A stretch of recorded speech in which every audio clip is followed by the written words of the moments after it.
Megan Fox. And Megan Fox has the story. Megan Fox. Megan Fox. Megan Fox writes at PJ Media. Eat Tucker. Come that was your last. Damn it, man.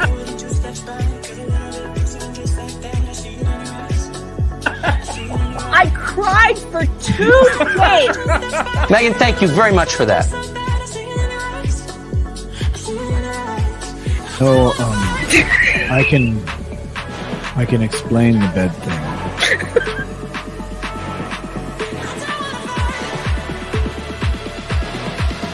If you don't show up and vote, up your ass.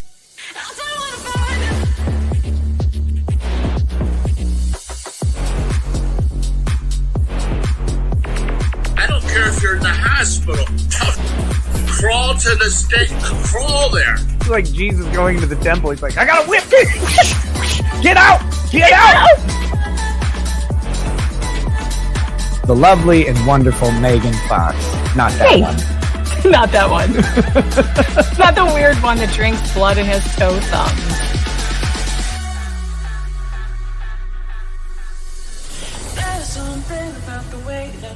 Megan Fox. Megan.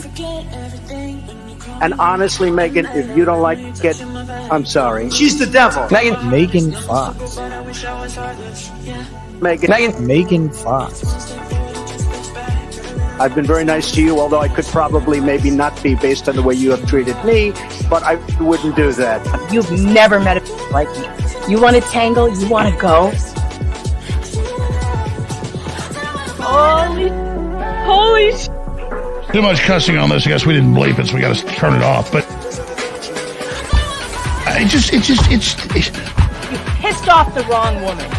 oh my God, I have been assaulted, but Megan Fox runs wild on you, brother. She's the devil.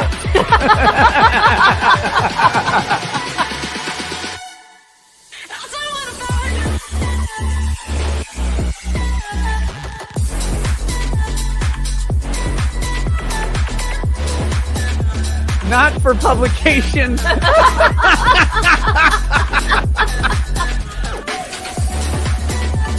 The story. I'm Megan. Megan. Fox. Thank Thank you. Cheers.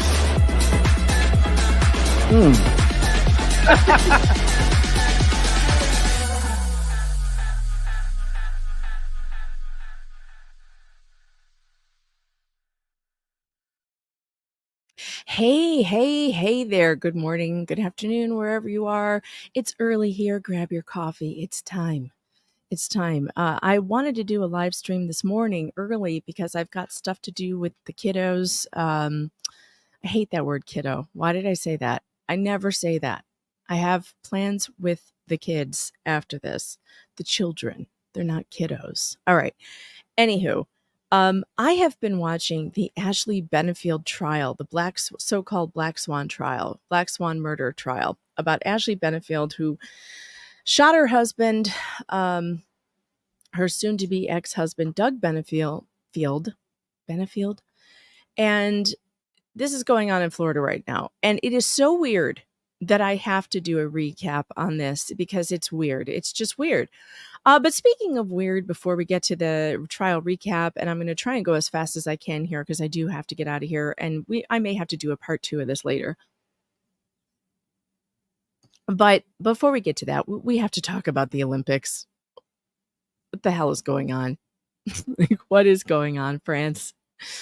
Like, I get it, you're French, and that would explain a lot of it, you know, because the French are just, well, they're a little light in the loafers, as my father would say, I guess. But do we have to suffer through it, is the question. Do I have to be a part of this French nonsense? Because I really don't want to. So here's the thing.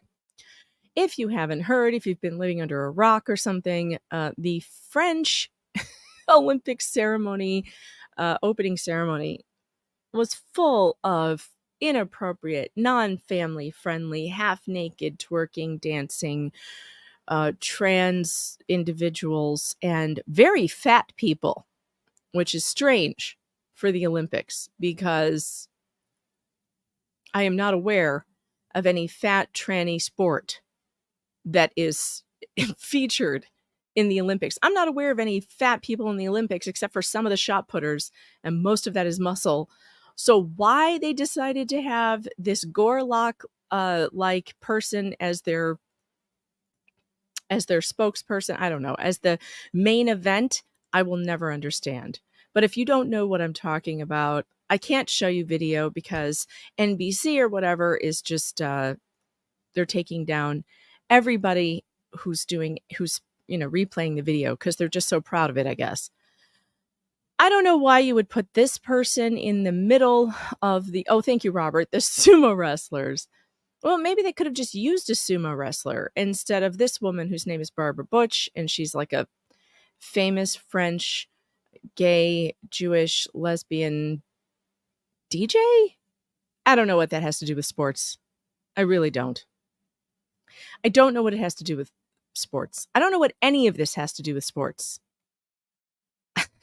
Janeo wants to know, how do I rewatch the opening ceremony? Well, if you want to watch the parts we're going to talk about, if you go on Twitter and type in opening ceremony, you'll find it on Libs of TikTok. They're one of the only accounts that still has the video. The video has been taken down off of YouTube. The Olympics has scrubbed it because people are so angry. They have completely scrubbed it so that you can't see it. And basically, they had a long table set up, which this woman was presiding over. And on the table was a runway. Now, Paris, runway, weirdness, I get it. Okay. But all of the people on the runway, like almost all of them, were men dressed up as women in these very revealing, sexualized outfits, torn tights. One guy with ripped nylons looked like his testicle was hanging out, which earned the Olympics the hashtag that was trending, Nutsack Olympics. I kid you not. Go on Twitter and type in Nutsack Olympics. And here's the thing, is that people are all, it wasn't his nutsack, it was just a torn stocking. Okay, well, does that make it any better? Because in my opinion, that does not make this any better. So let's look at this. Let me actually open this in a new window so we can get a close-up. Okay, we have a small child over here. They put on a night, like an after midnight cabaret show for children. Okay? Now, this is not actually a nutsack. This is a tear in a stocking. But it has the effect of looking like he's hanging out of his underwear. And then we have this weird blue guy who was completely naked except for some very tiny briefs on a table, on a platter, allegedly trying to portray Dionysus, and was singing, horrible singing, by the way, absolutely terrible. You'd think they could find, a good singer for of all the French singers, you couldn't find somebody who was great? I find that hard to believe.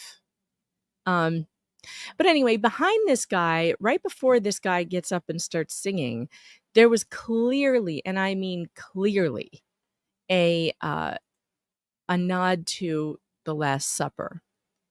Now I can prove that because the producer of the thing actually told one of the news stations that they did absolutely intend to recreate The Last Supper with that fat Gorlock woman as Jesus. Now, look, let me just explain something. I don't care if you make fun of my religion. I really don't. It doesn't bother me at all. I actually think people who mock religion sometimes can be very funny and worthwhile. For instance, Bill Maher mocks religion all the time. He's very funny. And some of what he has to say is accurate as far as the hypocrisy, etc. So I don't have a problem with that. Here's the recreation. Hold on, let me get a bigger one. Here's the recreation of what they said wasn't The Last Supper. Look at. No. This is supposed to be a bacchanalian feast.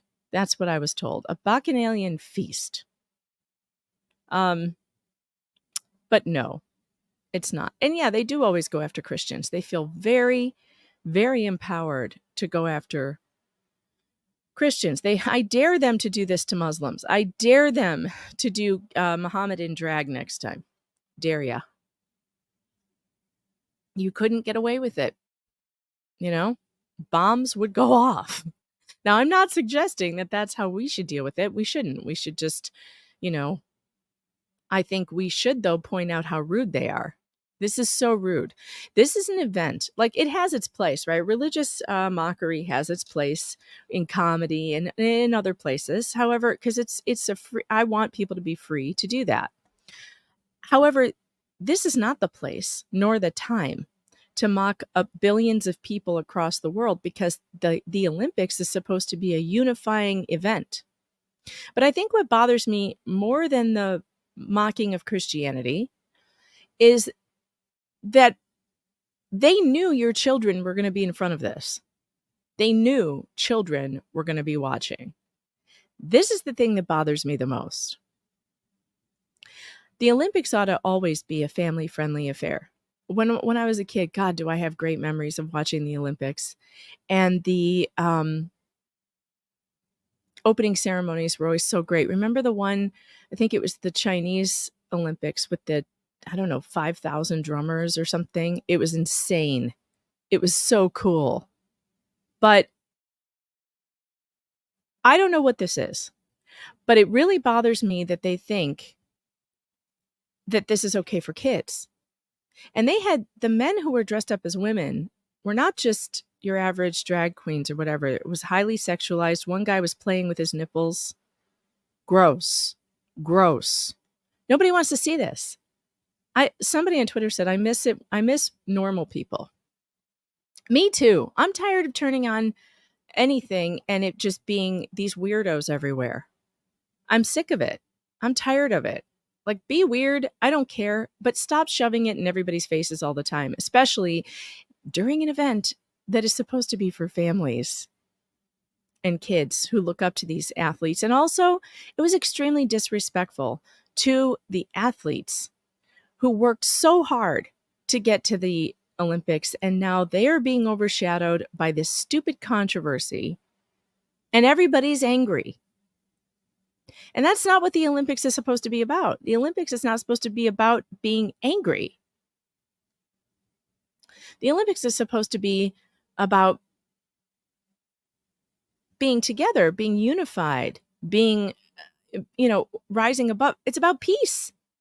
So instead of doing something that, engenders good feelings, no.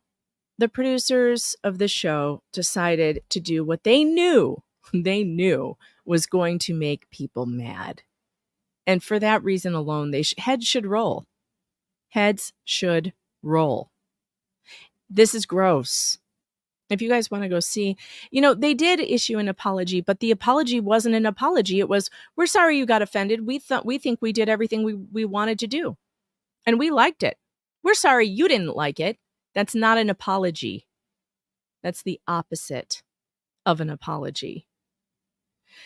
So I don't think that a boycott would do any good, to tell you the truth. I think the advertisers pulling out would be great, but you not watching it isn't going to help the athletes who worked so hard to get there and didn't do anything to deserve this. And Laura Knighty had a stream about this last night, about how one of her friends is actually on the swim team, the U.S. swim team. And it would be a shame if the people at home didn't watch and cheer for their athletes because of these perverts. I think, we should just keep on, because what else are we going to do? And I think hopefully they've learned a lesson that, you can't go this far. I don't know what the athletes would do. I mean, how could the athletes do anything about it? Yeah, beyond rude, classic French. I mean, this really is a French thing. I mean, they just throw it in your face, don't they? And it's gross. But I don't know why they couldn't do something edgy. Now, a lot of people were mad about the Marie Antoinette headless thing. I thought that was cool. I thought that part was cool. The headless Marie Antoinette. And I mean, at least that was part of French history. What the hell does a blue Dionysus have to do with French history? Nothing. Nothing. And the lying. Oh my God, the lying. I could show you the article, but I posted it on Twitter. I don't want to spend too much time on this. Let's get to the Black Swan trial. I want to go to day 1. And we are going to watch the opening remarks. And this prosecutor, oh my God, you guys, this is the worst hair I've ever seen. This woman has a bird's nest the likes of, look at the size of the knot back here. She would not only need a brush, she would need a team of stylists to get back there and get in there with some leave-in conditioner to get that out. Who told her this was a good idea? Ladies, when you're in a courtroom and you're on television and the back of your head is going to be on television for the entire trial, go to a salon and get your hair put up in a nice, beautiful bun in the back where we can, don't have to look at this. Because my God. So this is the prosecution's opening statement. Suzanne O'Donnell is this woman's name who has never heard of a hairbrush or an updo.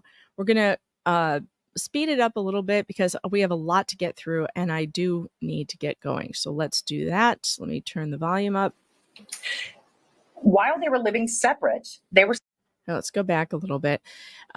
So she's going to give her opening statement, and it's going to sound terrible. Ashley Benefield lived with her mother. It's going to sound just awful. She did from that point. Tell you what they believe. All right, here we go. This case is about a woman who very early on in her pregnancy decided she wanted to be a single mother. And she did not want the father of this child to have any visitation, her husband. And everything she did from that point on was to attain that goal. And she would stop at nothing to attain that goal. She tried several things in the system that you'll hear.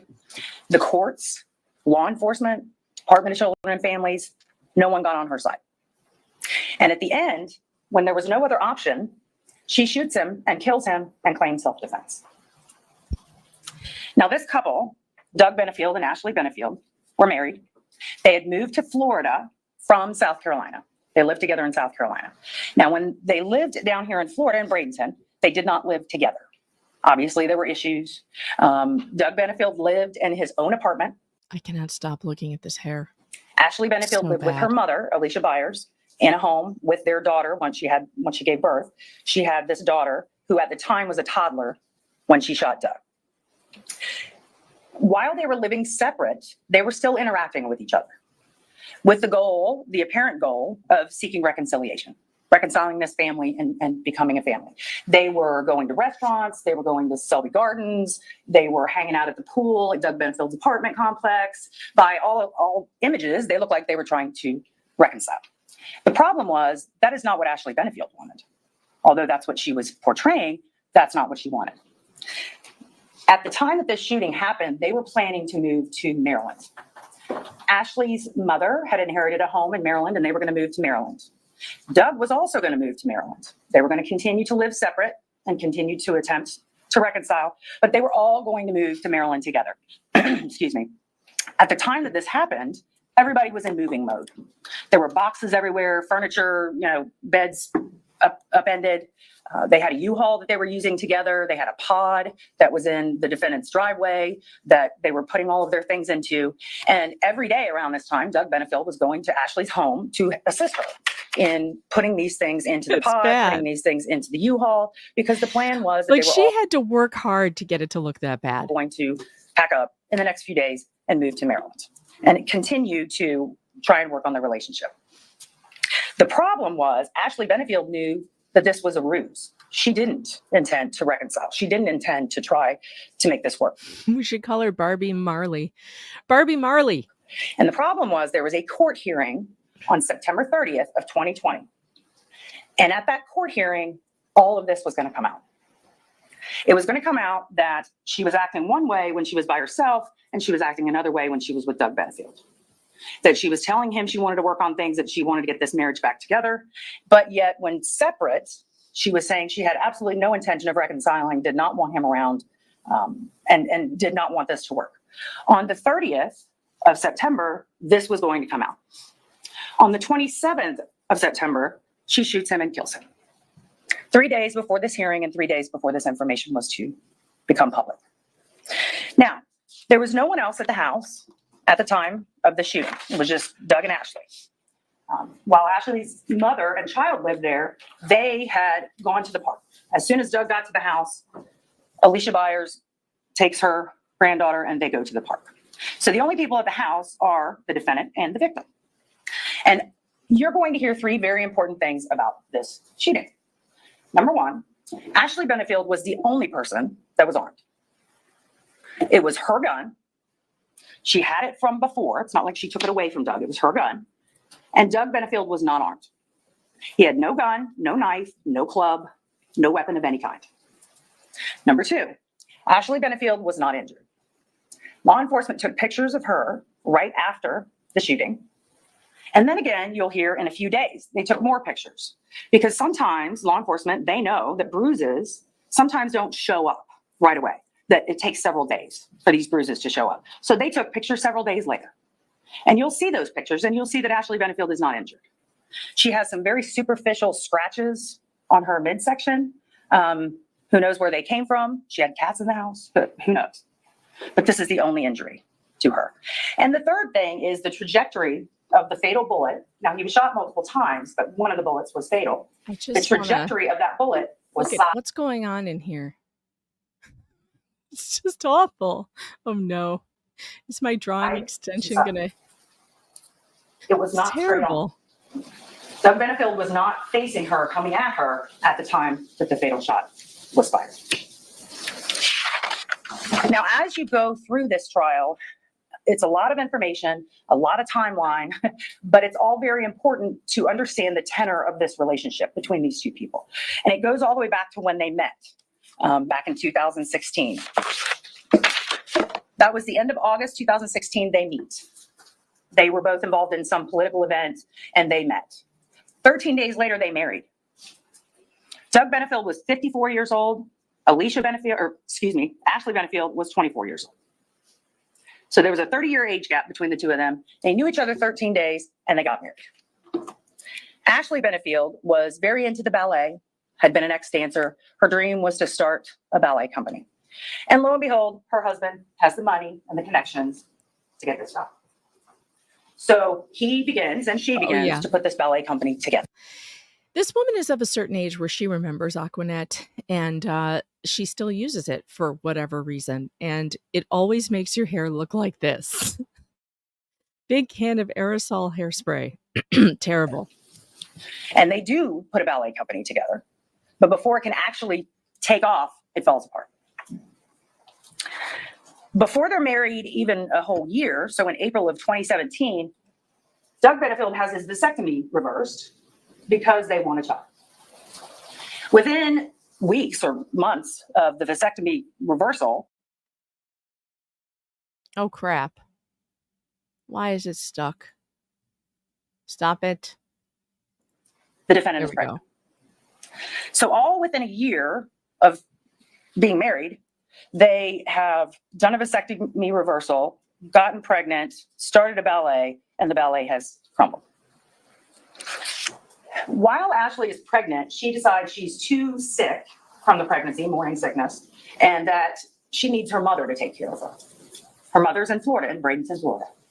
So during her pregnancy, she moves to Bradenton, Florida to live with her mother so her mother can take care of her during the sickness. The two never lived together again. This was the last time these two lived together. They continued a long-distance relationship when she first moved to Florida. A nest in there. Continued trying to keep it together in communication.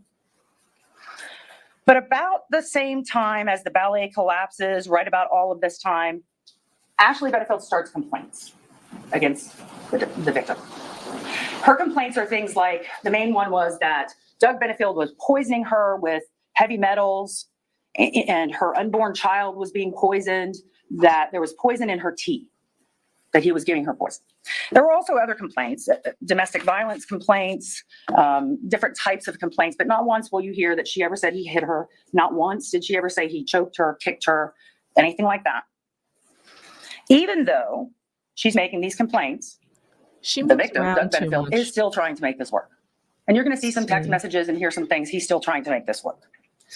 But she is having none of it. No, we don't want that. So at about the time that she's ready to give birth, Doug Benefield contacts an attorney here in Florida, Sarasota, Florida, Stephanie Murphy, and asks her to help. And asks her to help him write a letter to her, to Ashley Benefield, to state that he wants to be a part of the birth and he wants to be a part of this child's life and to please keep in contact with them. Ashley never answers that letter. Here we go. It's a bird's nest. That letter is sent via email on March 15th of 2018, which was several weeks early. She wasn't due yet. And the next day, she is induced, her pregnancy is induced, and she gives birth to a daughter. She never tells Doug. He doesn't even know his child is born for weeks. And she never responds to the letter. Terrible drawing. The way that Doug knows that this child is born is that Ashley Benefield starts filing complaints again. And based on these complaints, he figures out, oh, my child's born. And now we have more complaints. The complaints revolved around the poisoning and the things that I talked about earlier.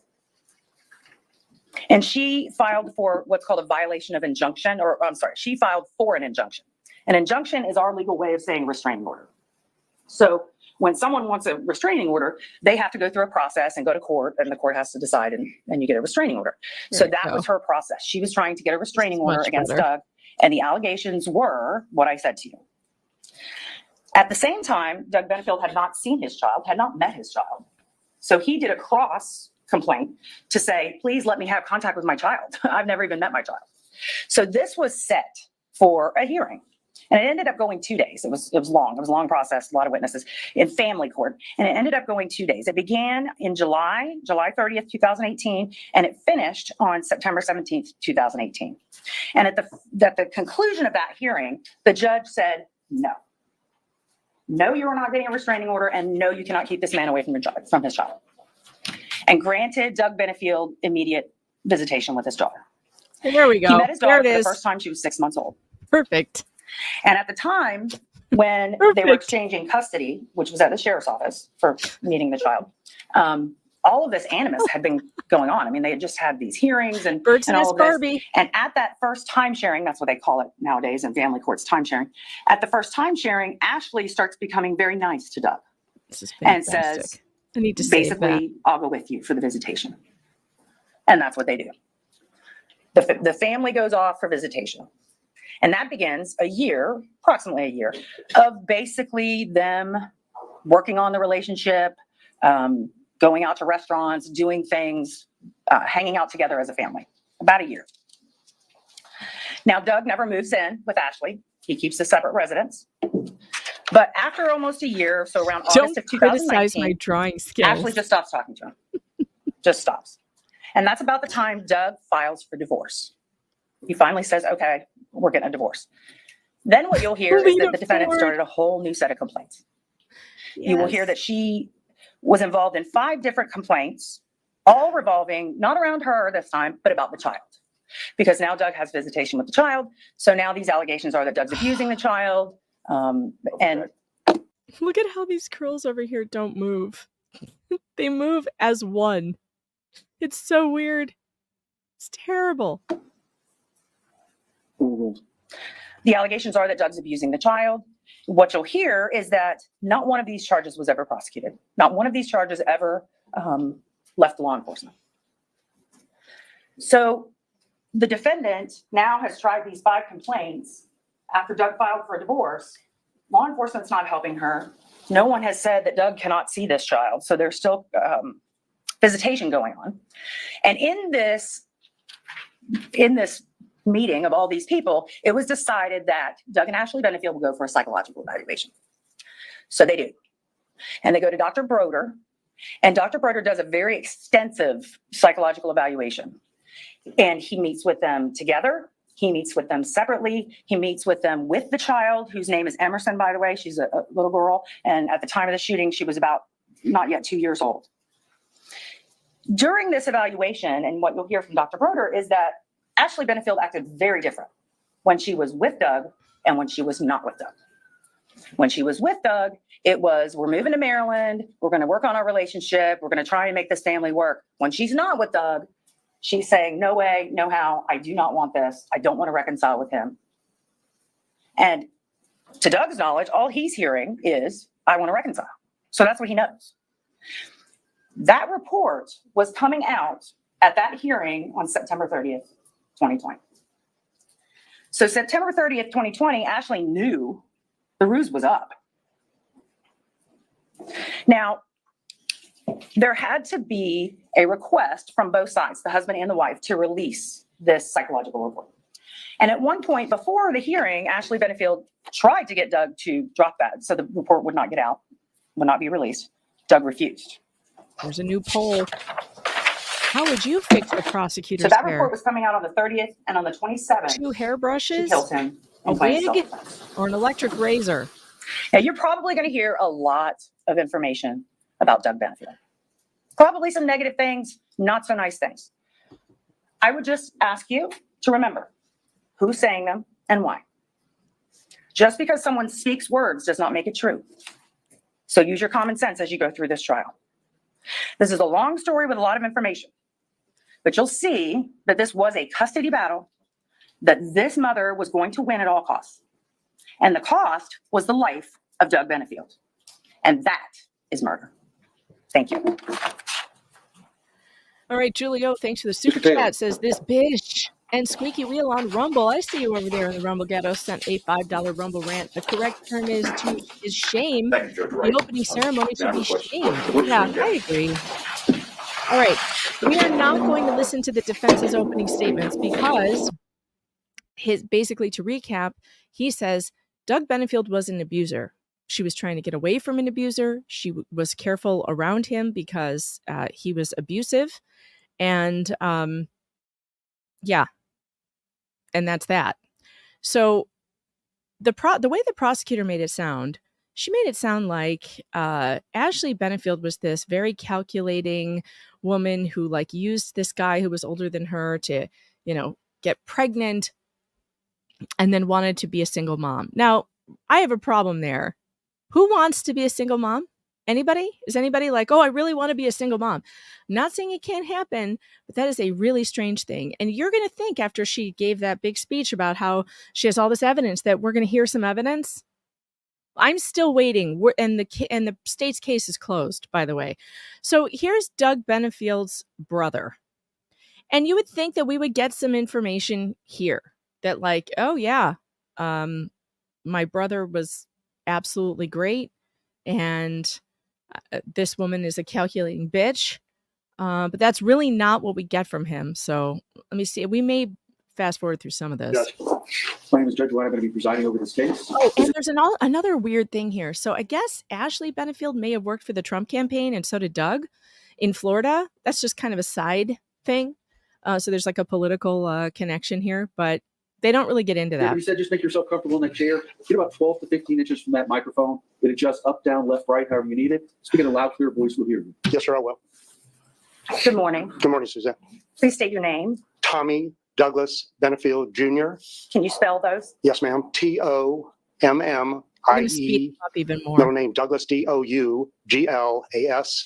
Last name Benefield Benefield. And yeah, Jr. Brad, he didn't What have was your any money. relationship to Doug Benefield? I'm Doug's first cousin. Okay. Oh, How sorry, close were cousin. you and Doug? Doug and I were I thought it was his brother. All right, I'm learning things again. This is the second time I've watched those. completely attached, connected all the way through his adult life at varying times from daily to semi-annually, certainly quarterly, the whole entire adult life. Okay. And how are you employed? I'm currently employed by a major airline out of Atlanta, Georgia, and I run a flight school or a portion of a flight school in Vero Beach, Florida, 3 days a week. It's a full-time job. Okay. And were you and Doug close about flying? Yes, ma'am. He followed me into the Navy. I was a Navy pilot off aircraft carriers, and Doug stayed with me in the months prior to him going into the Navy. He went through aviation officer candidate school, went through flight school, and then flew for 3 years and 2 deployments off aircraft carriers like I did. Same aircraft carrier, USS Nimitz, as a matter of fact. Okay. How old was Doug Benefield when he died? All right. He was 5 years younger than me. I'm 68 now. That was 4 years ago. 64. He was 59, I believe. About how tall was Doug? 5'9", 5'10" at the most. Approximately how much did he weigh at the time? My guess is 160, 165. He was slender and fairly small for a man. Okay.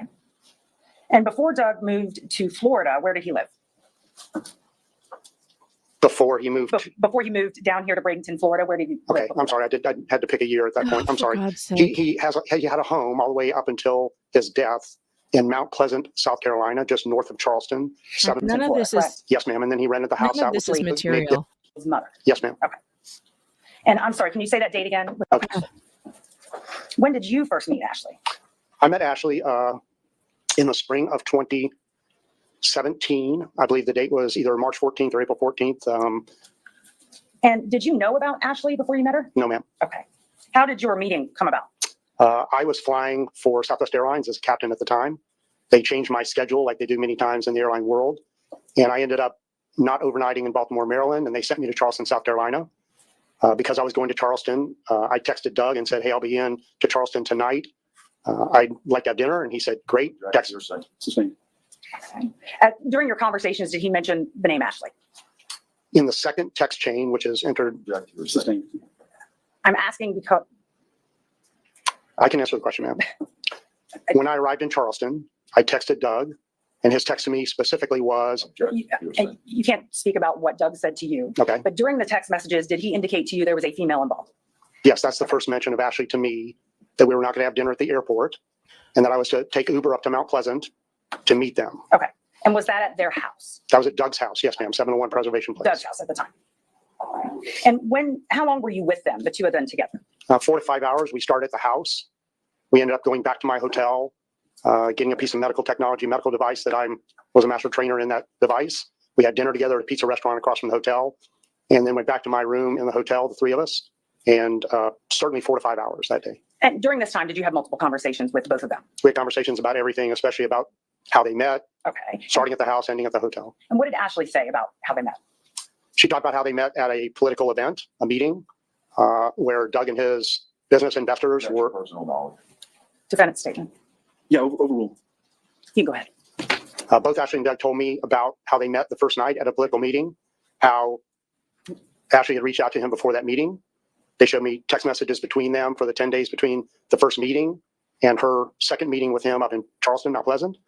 They talked about how they had mutual interests, mutual alignment, how they were looking for the same thing in a relationship. They talked about, Ashley talked specifically about her fibromyalgia and pain associated with her ballet dancing days.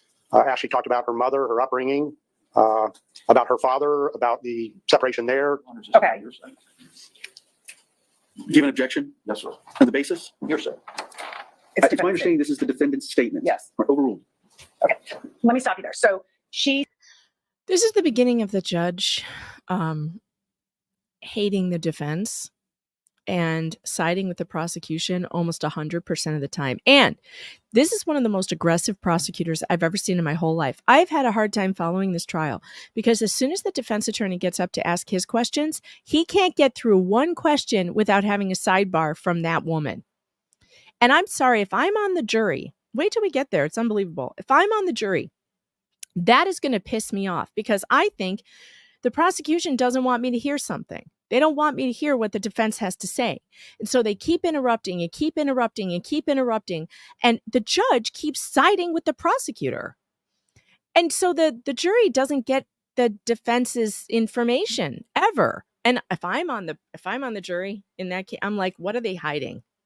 What are they hiding? he said that her and Doug met at a political event. Yes, ma'am. Okay. And at the time that you were meeting with them, were they married? Yes, ma'am. Okay. Did Ashley indicate to you when they got married or how long they had been married? Yes, ma'am. 13 days from first meeting. That they got married 13 days after they met? Yes, ma'am. Okay. Did Ashley indicate where they got married? Yes, ma'am. And where was that? That was in Mount Pleasant or Charleston. Doug's best friend at the time, Tripp, married them. Okay. Did Ashley ever discuss with you that she carried a gun? Yes. And what did she say about that? She said that on their initial meeting, in the political meeting, that she and Doug's traveling partner in business went outside of Secret Service people, and she showed him the gun she was carrying at that event in her bra. Okay. And she talked Big deal. People carry in Florida. to you about this during your meeting? Yes, ma'am. Now, I want to jump forward a little bit, but did you have any conversations that night about them wanting to have a child? Or was that a different time? I don't remember us talking about it that first night. No, ma'am. Okay. Do you remember a conversation with Doug and Ashley, specifically Ashley, about them wanting a child? I believe it was later in All right, let me summarize this. Blah, blah, blah. We need to fast forward because this is just silly. Yeah, they decided to have a child, and he had to get a vasectomy reversal in order for that to happen. And he has one daughter from his previous marriage. They were working on getting that ballet company up and running. Okay.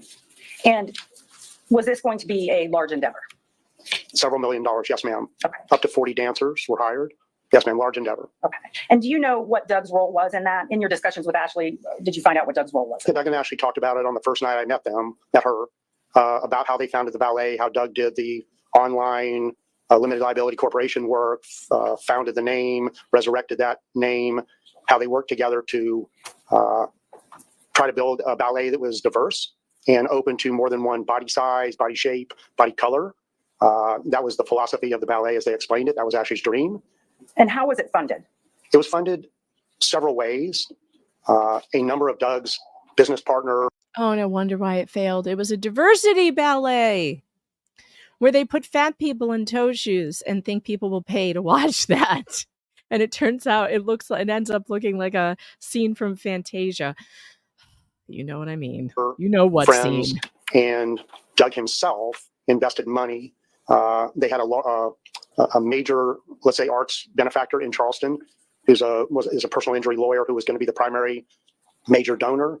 In Doug's case, Doug was working on very advanced technologies and patents at the time. And in his case, he didn't have any savings or cash in the bank. So he sold his future stock grants and options to other investors to put his own money in, about $100,000 in his case. So while this ballet was in development or launching, So it was not his money. He got investors. He didn't have any money. He was broke.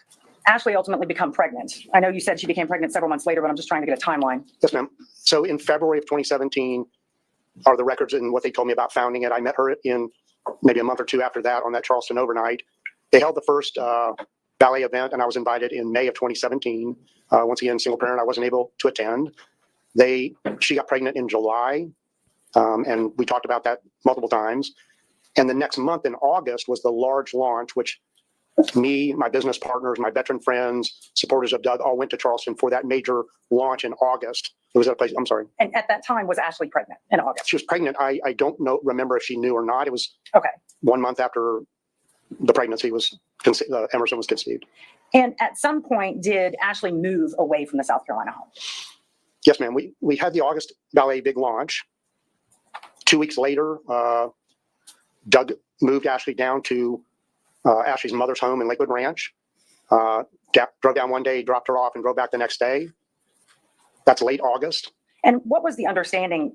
What was Ashley's understanding of why she was moving and what was going on? In text conversations and personal conversations with Ashley. Defendant's statement. It's going to be the defendant's statements. Yes. Oh, here we go. There are a ton of sidebars in this thing. I mean, just a ton. And they are so long. So in your discussions with Ashley, either text or in person or on the telephone, did she indicate to you that she was going to Florida because she was sick? And that was the initial indication, yes, ma'am. And her mother could better take care of her? Yes, ma'am. Okay, thank you. Throughout the time that you saw Doug and Ashley together, how did Doug act? In particular on the opening night and all the way through their relationship. Opening night, totally in love. Both of them in love with each other. Doug was always very respectful. He was very, very respectful with her in front of me, both that initial night and then the next weekend, I believe in May, that I spent down in Sarasota, Bradenton with them. Every time he was respectful of her. They were in love. They never showed anything in front of me other than caring for each other. That was going to be my next question. So did you see anything other than that? No, ma'am. Okay, thank you. I have no further questions. All right, now you're going to see the constant interruptions. If you prefer to cross from table. Yes, sir. Constant. Here we go. Morning, Mr. Benefield. Good morning, Mr. Taylor. You were Navy pilot, correct? Navy pilot, yes, sir. And I think you mentioned the training that you had briefly, correct? I went through extensive training all my 30-year career, yes, sir. Okay. Some of that training included close quarters combat, did it not? No, sir, never. No hand-to-hand training at all? No, sir. Do you remember having a conversation where you related information about close quarters combat? Yes, sir. I was in charge. I was the senior. Do you remember that conversation Which one, sir? I don't know which one about you're close speaking about. quarters combat? If it was in perspective of me running security and self-defense training for my airline, not the Navy. You received no such training in the Navy. No, sir, never. Did Doug admit to you firing the gun in the Objection. kitchen of their home? Yes. All right, so Doug apparently fired a gun into the ceiling of his house, which is really bizarre behavior. And that did happen. And there's several witnesses to it. The fact that the prosecutor is trying to keep this information away from the jury sucks. She has a lot of evidence that Doug Benefield may have been an abuser, including punching a dog out, hurting the family dog, firing a gun into the ceiling, putting holes in the wall. These are all things that are in Ashley's favor. There's a reason. If my husband did that, I'd be scared of him too. I would be scared of him too. And it appears that he absolutely did put a bullet into the ceiling in front of her. Just that alone, I don't know why the prosecution brought this case. And they have witnesses to it. The daughter knows it's a bullet hole. He admitted it to people, but the prosecution is trying to keep this very true information away from the jury. See, I don't think that should be allowed. If he did this thing and it's evidence, it's exculpatory evidence that she might have acted in Ashley had self-defense. Mr. Benefield. It should be allowed. Mr. Benefield, do you recall that Ashley had left your cousin Doug in the fall of... So prosecutor 1 here, he's not allowed to ask this guy if he knows about the bullet hole in the ceiling. Why? Why is the judge allowing her to suppress that? That's crap. 2017. Yes, sir. Specifically September 18th of 2017. Yes, sir. I'm aware of that date and the events. Do you recall writing to Ashley Benefield in a text in May of 2018, I'm a fan of yours? Hearsay. It's It was his own statement. Objection, hearsay. It's his own statement. Oh my God. So she's going to fight this, his own statement, which she cannot possibly win. She cannot possibly win this objection. No way. No way. But we're going to spend all this time upsetting the jury. So, Mr. Benefield, following Ashley's leaving your cousin Doug in September 18th of 2017, were you a fan of Ashley Benefield's in May of 2018? I don't remember specifically that word, but it may have been in our lengthy phone calls and text messages from January through June, possibly. You expressing support for her? Support for her story of the case, yes, sir. Yeah. And did you tell her, in fact, at one point, she married the wrong Benefield? Sustained. This is going to drive you crazy. Did you tell her that you married the wrong Benefield? Objection. Well, did he? Did he? And why can't we just see the text messages? Why can't we just see them? Did you? We're going to go to another sidebar. It's maddening. Oops, not the spinny wheel. Stop the spinning wheel. All right. Well, I would read super chats, but there aren't any. I'm not even at medium wage today, but that's okay. You know, what's important to me is that you hit the like button and you subscribe. We are over 45,000 subscribers now. Here we go. Oh, why is this happening? Come on. Come on, don't do this. For fuck's sake. All right, here we go. Come on. Yeah, smack that like button. For sure. The hairspray froze it. It's possible. Too much Aquanet is interfering. He shared 2 different reasons. Yeah. All right. So now you express several months following that you're a fan of hers. And do you also not say to her that she married the wrong Benefield? I don't remember that specific text in the 6 months of open communication between she and I. All right. Let me see if I can refresh your recollection. Objection.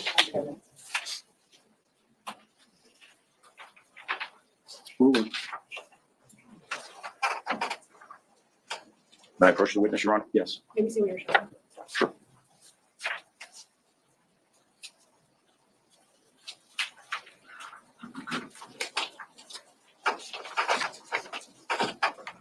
I'm going to show you a document.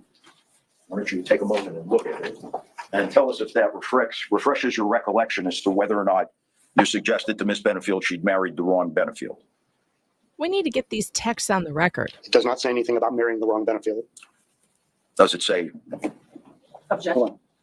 Sir, has that document, without identifying it, we need to lay the predicate.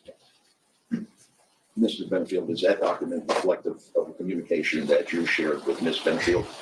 Hey, believe it's Joe, correct it's in my my birthday. You get the super chat. And Oh, happy it's birthday, between hey, you Joe. and Miss Benefield. Yes, sir. Not? Yes, sir. And it's accurate, is Thank it not? you. I believe so. Okay. Now, may I approach? Yes.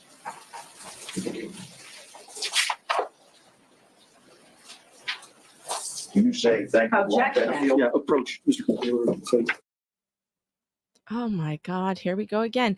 I mean, you can't even follow what's going on here because she keeps on interrupting so many times. And it's all about this one text that we can't get on the record. Why can't we just Does get the it on the document I've record? shown you, Mr. Benefield, refresh your recollection of that particular exchange? Yes, sir. Now,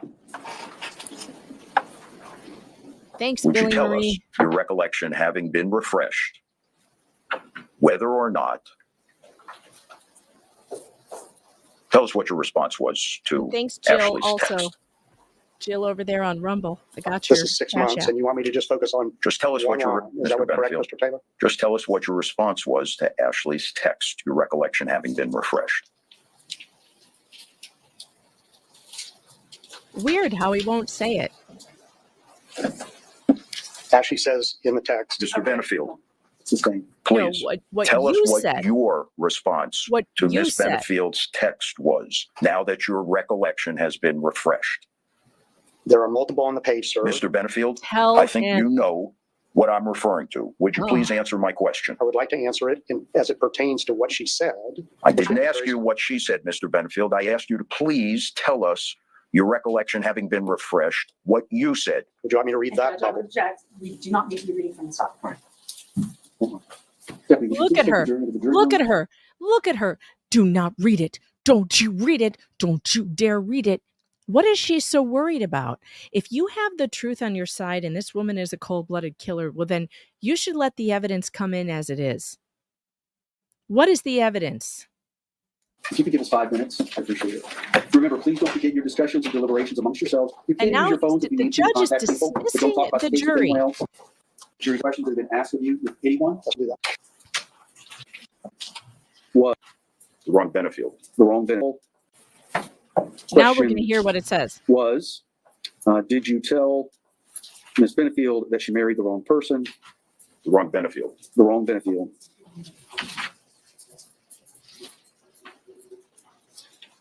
And I sustained that as hearsay with no exception. I found that it didn't provide impeachment of any prior inconsistent statement. What I did allow was him to testify as to his then existing mental, physical, or emotional conditions or feelings, with the question being, did you feel that she had married the wrong Benefield?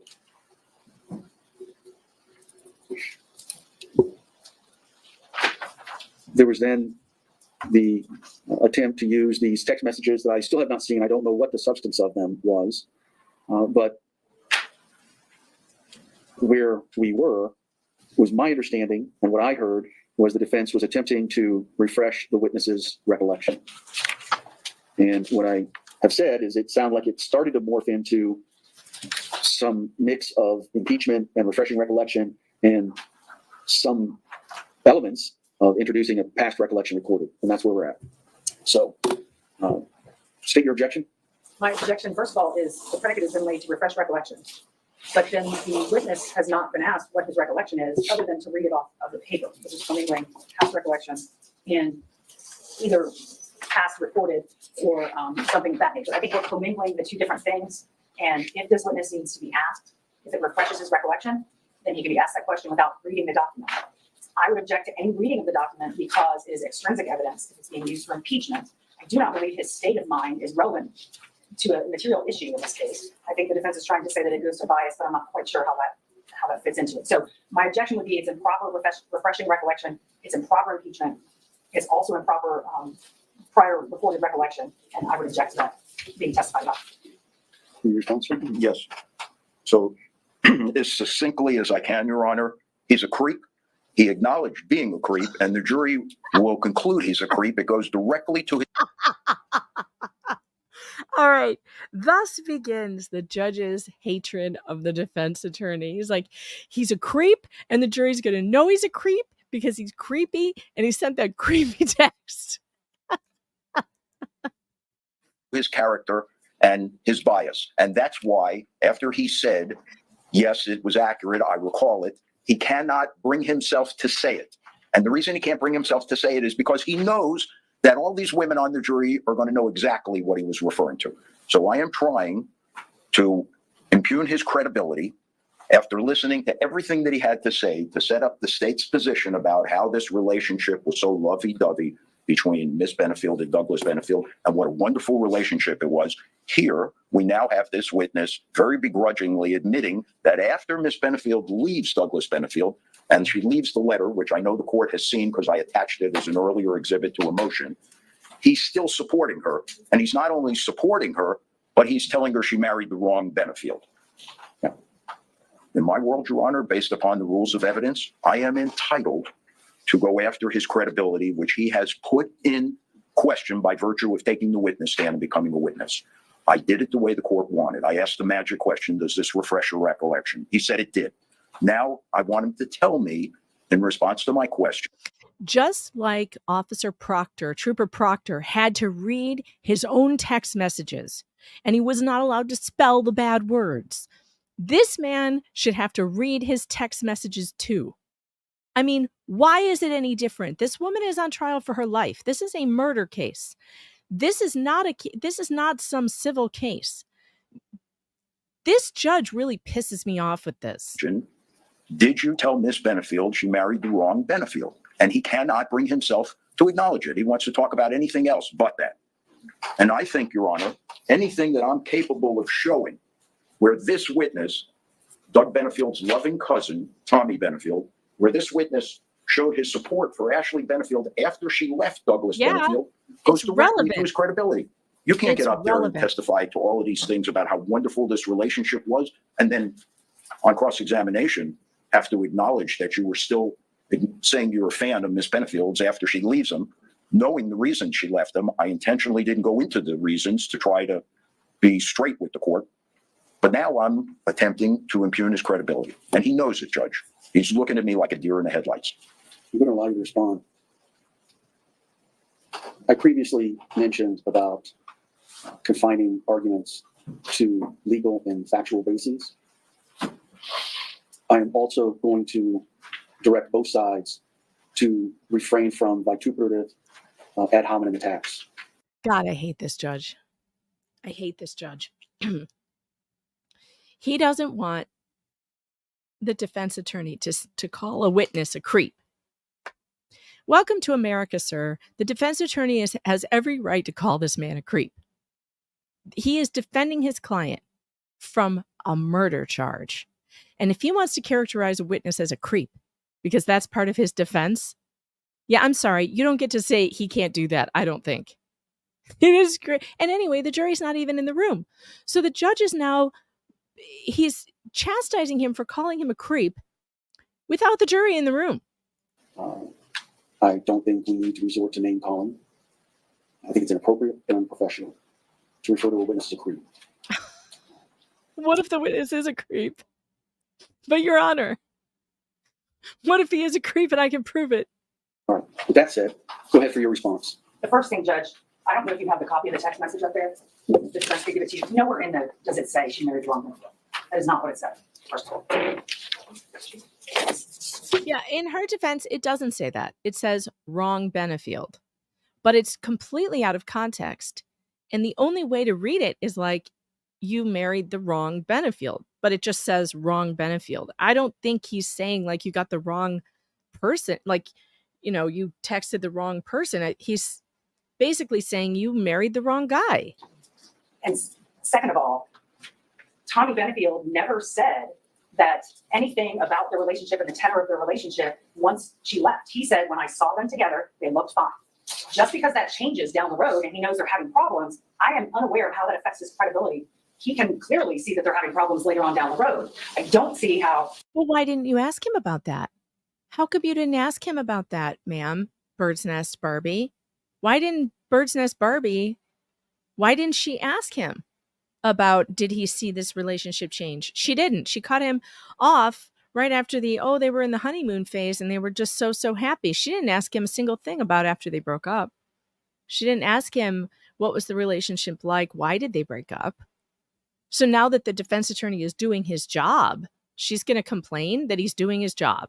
The timing being different somehow makes him inconsistent, and somehow that attacks his credibility or it shows his bias. Well, that's your fault because you didn't ask him the questions about did he notice that it changed. That's your fault. You should have done that, and then the defense attorney wouldn't be able to attack his credibility. If Mr. Taylor wants to ask him, were you aware that there were problems after that? Yes, I was aware of that. I mean, in Mr. Taylor's argument, he is impeaching the fact that Tommy Benefield saw them acting loving to each other.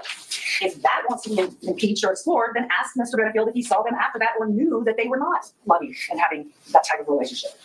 I don't understand the relevance of these types of conversations. I think the defense tends to say everything is about bias, but it has to comport with the rules of evidence. And I would say that this does not.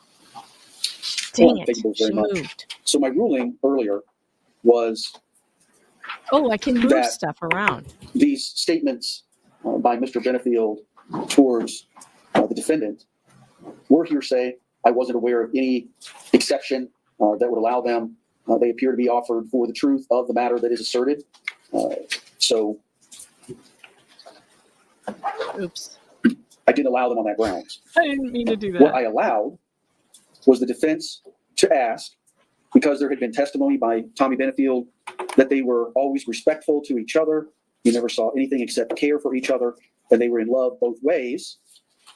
I think it is an impeachable question to ask, did you feel that she married the wrong Benefield? But it's not what he wrote. It's what he felt. That's where you're mixing apples and oranges, the defense is. The question that was presented to me was, did you feel that she married the wrong Benefield? He can answer Trying yes or to no. get the mustache. If there's then some extrinsic evidence Quit that may moving impeach him your on that head. point, I would then have to make a determination is that extrinsic evidence admissible or not? Because if it's a collateral matter that's not material, then the as you well know, Mr. Taylor, you get the answer you get. Where we had an additional part of this analysis was the fact that there was a demonstrated lack of memory, because the answer was, I don't know, as opposed to, no, I didn't say that, or yes, I didn't feel that, yes, I did feel that. So then the path we started on was refreshing recollection. As I've mentioned before, and I mentioned pre-trial, I expect attorneys to know the differences between impeachment by a prior inconsistent statement, that's one path. Refreshing recollection is a second path, and introduction of past recollection recorded, which is a separate path. And the reason I'm sustaining the objection is because it started off with refreshing, does it refresh your memory? And then we got right back into the documents themselves, which I've already ruled were hearsay. So it's for impeachment purposes only. I like the horns. You can ask him about what I allowed you to ask what his feelings were, but not to get into these documents themselves. I don't know how to say it any more clear than that. So if you're refreshing his recollection, then we're going to take that path. Oh, no. yes, I believe That I did wasn't what I that. meant to do. I believe I refreshed his recollection and he acknowledged that. So then my question was, What did you say? And that gets back to the documents.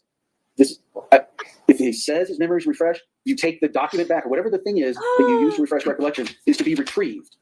And then the person testifies from their own personal knowledge. so once he said that he recalls, I These then horns asked him are fantastic. if he said They go that on you married everybody. the wrong Benefield. That's what I said. I will be happy to go through that again, Your Honor. Now, did I leave the document there when I don't asked him that? move. Yes. I didn't feel it was necessary to Don't take the move. document back. But after he acknowledged that his moving. memory was refreshed, I asked him, did you say Stop that she married the moving. wrong Benefield? And that's where we were when Your Honor sent the jury out. He was trying to come to terms with how he was going to answer that.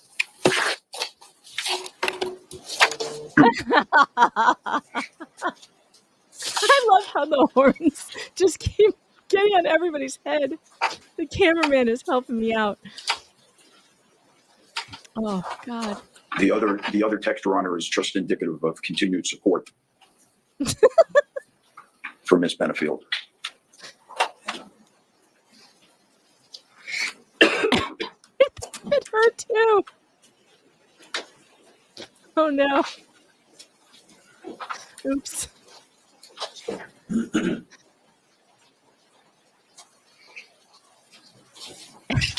defense attorney keeps dodging my horns. So this doesn't say what you're asking him.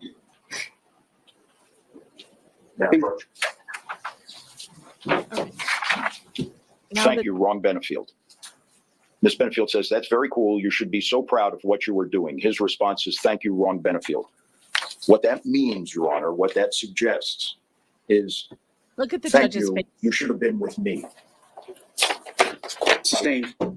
I assure you, Judge, that any female will draw that conclusion immediately. That does not match what you're asking, sir. All right, are we ready to bring the jury back in? Do you want to treat this as your mid-morning break? You guys can take 5 minutes. I don't know. I don't think it's that cut and dried. I think it's a weird response. All right, am I going to be allowed to get an answer from him? I've sustained the objection. All right, so we'll take. I'm sorry, I just want to clarify your ruling. It's my understanding that you said he could ask how we felt. Correct.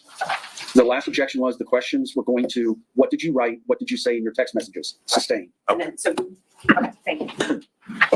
So we're clear. Did you feel she married the wrong Benefield? I've already ruled you could ask that question. All right. Oh boy. Okay. Wait. I have to stop using this.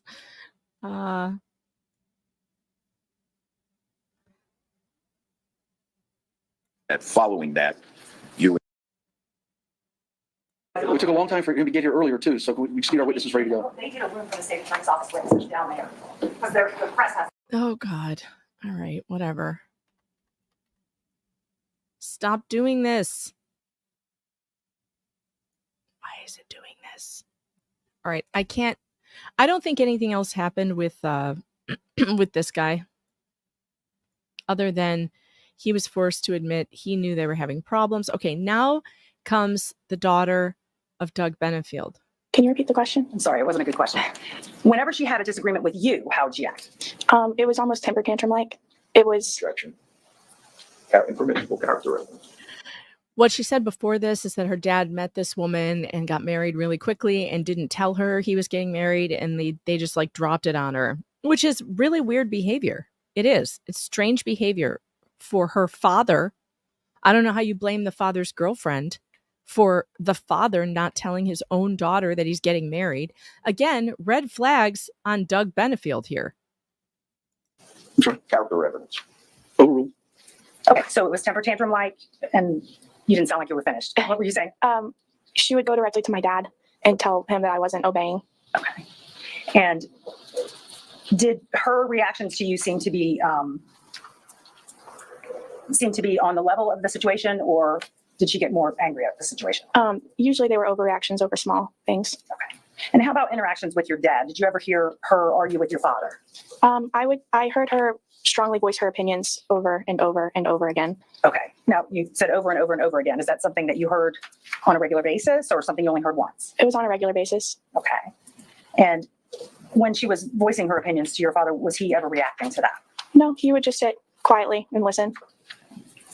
Did you ever see them fight? No. Verbally fight? No. Okay. Did you ever see them physically fight? No. How often would you say that Ashley and your father would disagree within your hearing? Never. Okay.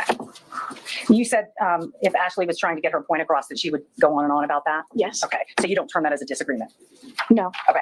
And what would you term that as? My dad just listened to her voice her concerns. Okay.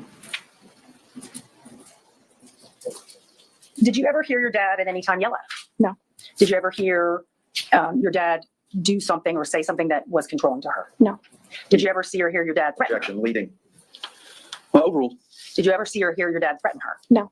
Did you ever see or hear your dad get physical with her? No. No further questions. Cross. Strange how she didn't ask her about the bullet hole in the ceiling. Weird, huh? All right, we're gonna go through a bunch of sidebars again.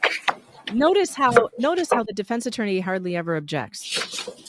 Good morning, Ms. Benefield. Good morning. We met previously at a deposition, correct? Correct. And I apologize to you for meeting you under these circumstances. I'm required to ask you a few questions based on the testimony that you've given us. You lived in the house at the time that Ashley and your father were first married. Yes. And you found out from your father that he had married Ashley when he introduced her to you.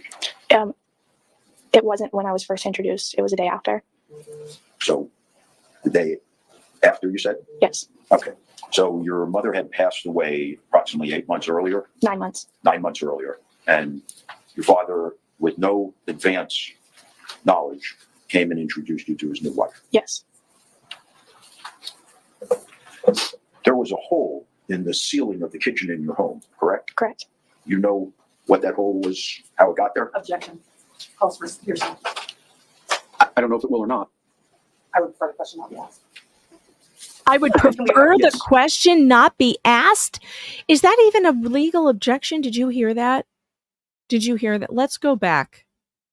I would prefer that question not be asked, says the prosecutor. That hole was how it got in the ceiling of the kitchen. There was a hole in the ceiling of the kitchen in your home, correct? Correct. You know what that hole was, how it got there? Objection. Calls for hearsay. I don't know if it will or not.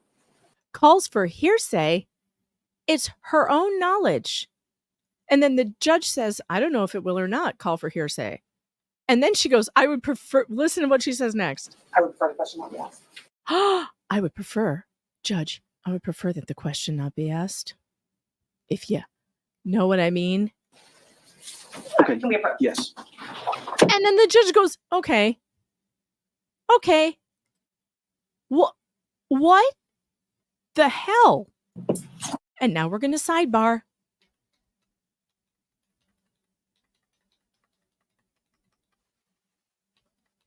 Oh my goodness. So I think the question that was pending, Ms. Benefield, was, did you Okay, so he wins this one. know how? Objection, Judge. Sustained. Oh, did you know how the bullet hole got there? I guess that would be hearsay if she wasn't a direct witness. But, I mean, do you see? There's a bullet hole in the ceiling. How did it get there? Everybody knows it was Doug. Let me back up. You told us there was a hole in the ceiling of your kitchen. Yes. Was that hole in the ceiling of your kitchen, can you describe it? It was small. Small, kind of round? Yes. Consistent with an object? Objection. Speculation. Let me finish the question. Consistent with an object the size of a bullet? Yes. Overruled. Were there holes in the drywall of your home? There was one. Was it from the closet? No. Outside to the drywall? No. All right. Where was it? It was near the kitchen. All right. Did you know how it got there? Yes. Was the hole consistent with the size of a fist? Yes. Was that hole patched? Eventually. Who patched it? My father. So you never heard any arguments. You never saw them yelling at each other. But you know there's a bullet hole in the ceiling and a fist hole in the kitchen. Something is not adding up. No. ITGOT, the fist-sized hole was in the wall of the kitchen. Did you know that your father studied close quarters defense in the Navy? Yes. All right, And- so then he goes into the fighting experience. She has fighting experience too. She's a black belt. I don't think there's anything else here. In defensive combat fighting? Were you trained in close combat to remove This the is not weapon relevant. from the other person's hands? Well, you're told to first ask for no conflict, and then if they proceed, if there's Issued by the court in South Carolina. no. Give me 1 second, Your Honor. With Ashley. You express at any time that your dad, your words, not mine, was fixated with Ashley. I might have. Give me just a moment, Judge. And I don't have a copy of it. Yeah, I was just first asking her the question. Do you remember sitting for a deposition? Yes. Let me pass to you this document and see if it refreshes your recollection. Approach. More objections by the prosecution. Yeah, and you're right. Silverleaf, why didn't he ask her, did you ever see your mother be abused by your father? I don't think he does ask her that, if I recall.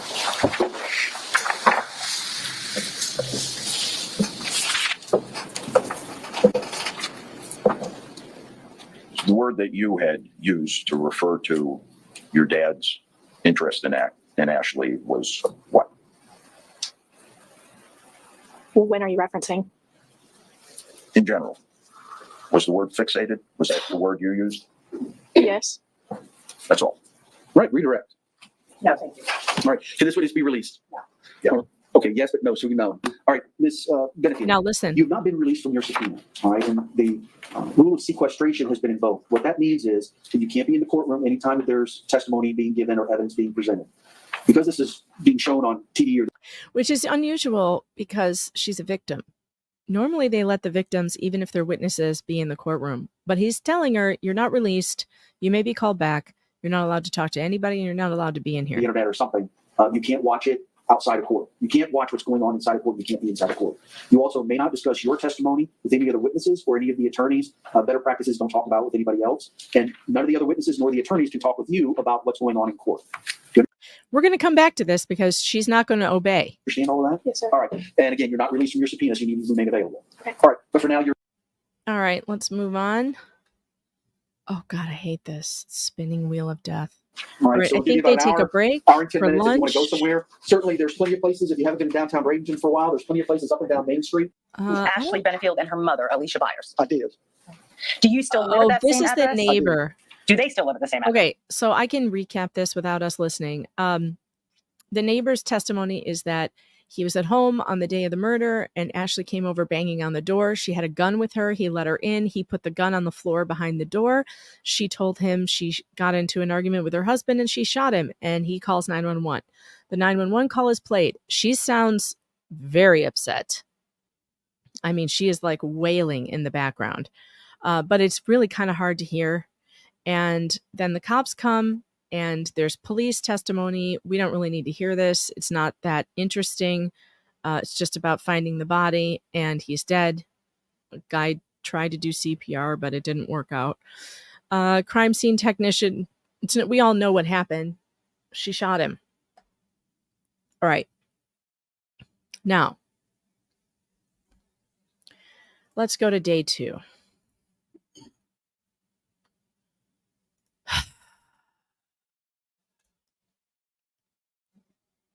All right, day 2. Let's pull that up.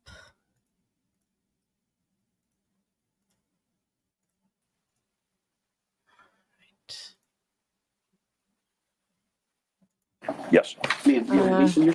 Who's this? Yes, ma'am. Good morning. Please state your name. Alicia Byers. Can you spell your first name and last name, please? ALICIA BYERS. And your relationship to Ashley This is Ashley's mother. Benefield. She's my daughter. And when did she start living with you in Florida? I can't clearly remember. Okay. Was there a time when Ashley moved in with you when she was pregnant? Yes. Okay. And she was married at the time, but it was just Ashley that moved in. Yeah, he brought her down. Okay. And yes. Oh, yeah. God. And she moved in with Chat. Chat. Linda's new here. Linda. Linda says, I think it's rude to mock the prosecutor's hair. Linda, you must be new.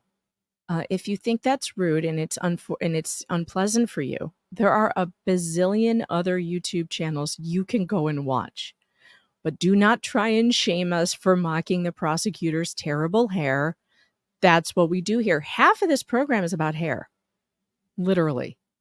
Linda's new. Don't bully Linda, but just, you can educate her in what we do here. Linda, if you're uncomfortable with it, please go seek other entertainment. Holy crap. Yeah. He told me I needed to take care of her. He dropped her off. Okay. So she stayed with you from that time on, correct? Yes. Okay. And Does Ashley have a concealed weapons permit? Yes. Does she own fire? Linda, if you think this is a law channel, you are sadly mistaken. This is a hair program. Everyone knows this, Linda. Everyone knows this is about hair. By the way, I'm giving Ashley Benefield's mother's hair. This is bad. Very bad. I mean, this is some kind of crazy witch hair. Why didn't she brush her hair either? Look, this is, oh wait, wrong color. Hold on. Yeah, here's what we need to do. Here we go. I mean, what the heck? She looks like a drawing with the stick hair, the witch stick hair. I mean, this is terrible. She needs I know gray hair is difficult. It really is. It can be like flyaway and weird, which is why she needs like a blowout, and maybe she has curly hair. Maybe that's why when she straightens it, it looks like this. This is a problem. This is a problem because it looks like she should be wearing a hat that looks like this. Let's see if we can fill that in. There we go. She looks like a Halloween, like she's dressed up for Halloween. You know? Like what are we doing here, ma'am? What are we doing with this? This is not a good look. Let's see. Let's get that color. Here we go. Just get a little wart. That's there. There. That's what we need. That's what we need. Oops. How do I get off of this? I want to keep the drawing, but I want to play the video. Oh, I can't. All right, here. How about if I save it? Save. Okay. And then I have to exit out of this. Firearms?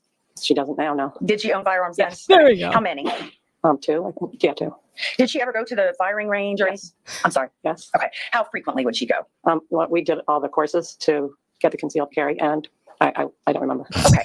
And very shortly before the shooting, she went to the shooting range with your neighbor, correct, John Fantz? I don't think that was close to that time, no. So it may not have been close in time, but they have gone together? Ashley and John Fantz? I'm not sure. Okay. I don't know. Okay. Oh, no. And no. You and your daughter obviously are very close. You lived together, just the two of you, right? Totally and then once the baby was born, the baby lived there with you. Correct. Okay. And around that time of the shooting, were you planning to move to Maryland? Yes. And you had a house that you inherited in Maryland? It was the house I grew up in. Okay. And you inherited that house? Yes. So your plan was to move to Maryland with Ashley and Emerson, the baby? Mm-hmm. Okay. And Doug, Ashley's husband, was also moving to Maryland? He was moving somewhere else. He was, yeah. Okay. He had found his dream job. So he was moving to Maryland, but not moving into your same house? Correct. Okay. And he was packing up to move at the same time you were? I assume so, yeah. But he was coming over to help you move? Yes. And on a regular basis, almost every day, he was at your house? Maybe the last week. Okay. Yes. Helping move boxes and things like that? Yes. And you all rented a U-Haul, Don't right? judge me, T. Somebody rented a U-Haul. I don't know who. It was in your driveway, though, correct? No, it was not my driveway. The day that shooting happened, was it in your driveway? I think it. If you don't know, the U-Haul was getting there when I was leaving. Okay. Yeah. But you also had a pod. One of those that was in my driveway. in your driveway. Okay. On the date of the shooting, what time did Doug get to your house? Just letting you know that this is not a commentary on her personality at all. It's just the hair. Do you remember? No, I mean, it was, I can guess, maybe like 5 or something. I don't know. So it was still light out? Oh, yeah. And maybe in the afternoon sometime? Yeah, I don't clearly know. Okay. So when he showed up, what did you do? Did you stay there or leave? I was leaving when he pulled up. And where did you go? We went to the park. Okay. When you say we, who is we? Oh, Emerson and I. Okay. Yes. So just you and Emerson. And how old was she at the time? So I guess 2, maybe. Yeah. Approximately. Yeah. And at the house, was it just Doug and Ashley? It's funny that it fits on her, though. And you've obviously been in contact with your daughter almost every day since the shooting, correct? Yes, Sarah, you're late. I drew that. No. You've been in contact with her basically I every have day, a new correct? toy. Not initially, no. It's paint. For the last several years, you've been in contact with her every day. See? Well, yeah. Okay. And no, okay, yeah. did she ever, during any of these conversations, tell you what happened when she had to shoot Doug? Never. When MG, you came blame back from the choosing. park, He taught me this. I'm assuming she was already in the squad car, or she was already with law enforcement? Oh, I had no idea where Vice's she raid. was. Also staying. Okay. So at the time that the shooting happened, she didn't tell you what happened. No, Correct. we've never talked about it. And to this day, you've never talked about it. No.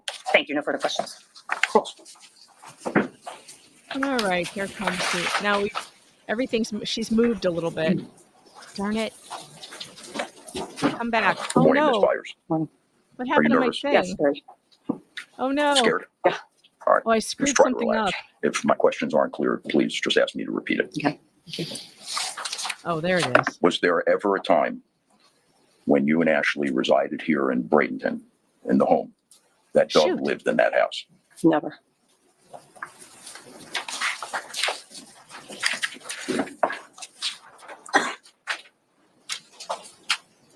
Would it be safe to assume, and perhaps you can enlighten us a little bit, how was your relationship with your granddaughter, Emerson?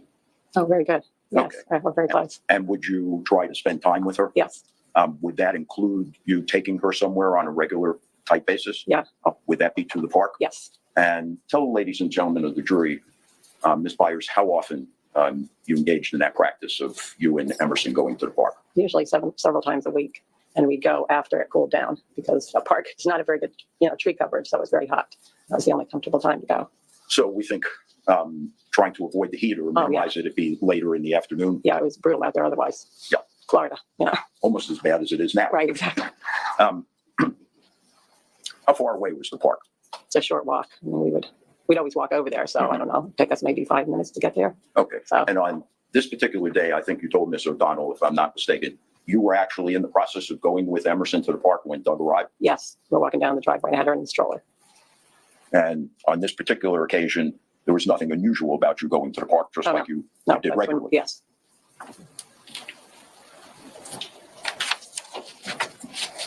Here we go. Give me a moment, Your Honor, please. Oh Lord.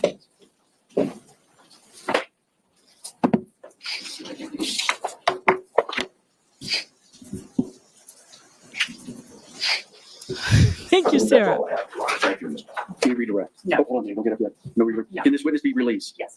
Okay, did anybody else find it Yeah. strange that he didn't ask her any questions about were you aware of this volatile relationship? And I guess maybe because the prosecutor is going to just object to absolutely everything and is going to say it's all hearsay. But I mean, how else do you get the evidence in? Doug Benefield's former attorney gets up. I didn't learn anything that interesting from her, like literally nothing. So I don't know. I don't know what that was about. The former attorney was kind of boring. I didn't learn anything. Who are these other people? I think there are other. Okay, let's go to day 3. That was pretty much day 2.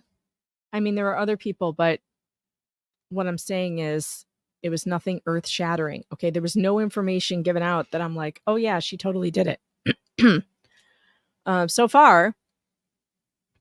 Yeah. I mean, MG, if she had personal knowledge, yeah, you'd think she'd be able to testify, but he never asked her. He didn't ask her nobody asked her about, do you know about this volatile relationship? It's strange. It's just strange. It's her mother. She was moving into her mother's house because of this volatile relationship, allegedly. Look, all I'm saying is it's very possible that this woman did it, okay? That she killed him in cold blood. But the prosecution has not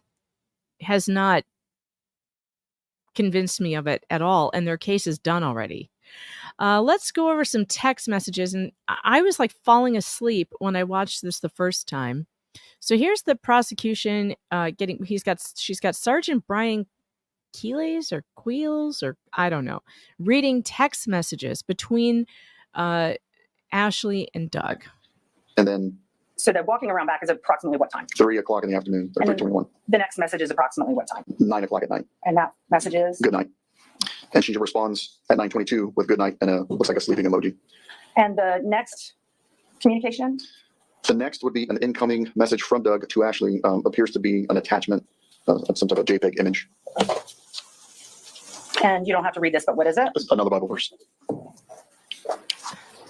I believe we're on, after that attachment, we're on 52. Yes. It is an incoming message from Doug says good morning with a Yeah, Jules is behind Ashley here. That's Jules. She goes to a lot of trials in Florida. And by the way, it's not unusual for someone who suffers abuse to send nice text messages to their abuser to, keep them from getting angry. That wouldn't be unusual. To me, this doesn't prove anything. emojis. Hope you slept okay. She responded at 9:28. Loved the image, or loved an image, and also an additional good morning. Yeah, okay. 79 Cecilia says, I think it was ruled on before the trial started that none of the previous bad acts could come in, which was weird to me when it's about alleged DV. Yeah, that doesn't make any sense to me. None. This woman is on trial for her life. If her husband showed abusive behavior in the past, if he had done abusive things to his ex-wife or to her, it all should have come in. And keeping that out is not okay. I don't think the prosecution should have brought this case against her in the first place. I don't understand how they brought this. Doug then emphasized the good morning, just another action that he took on a previous message. And the next communication was at 11 o'clock a.m. with a wave emoji, looks like. At 11:22, he responds again with how's morning. She responds with also a wave emoji at 11:26 that says, good, the scramble to get all the loose ends tied up, LOL. He responds, no kidding, I'm done. Around 1, we'll head that way. Been going since like 3 a.m., LOL. She responds, OMG, 3, why is that? He responds, just to get work done so can pack. Love mornings, all quiet. She responds, okay then. He responds, Spark is best friend, LOL. She laughed, another action for that message.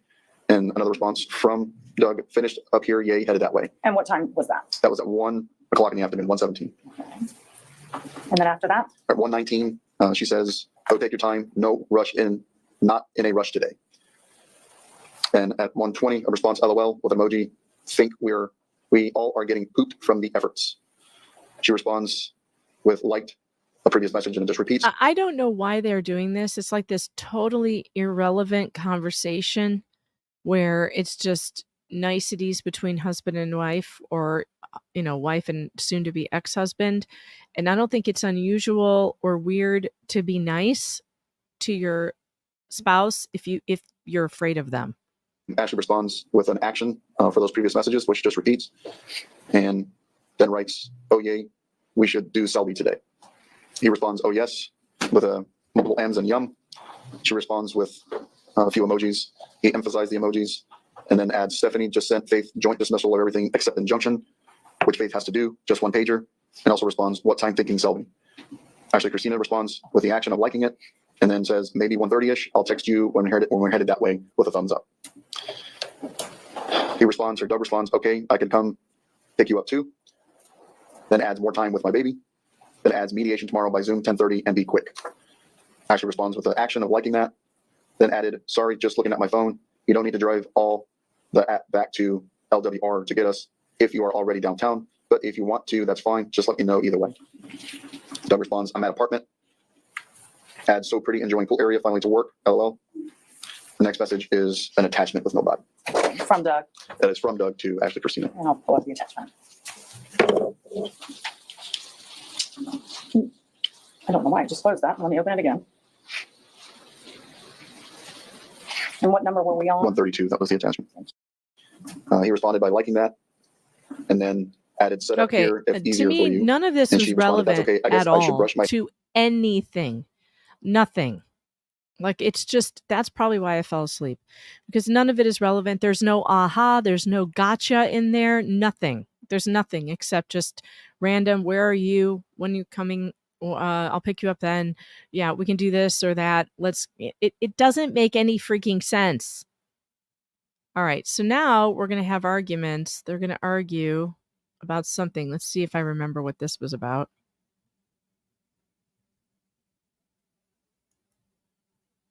And everyone, we're back on the record.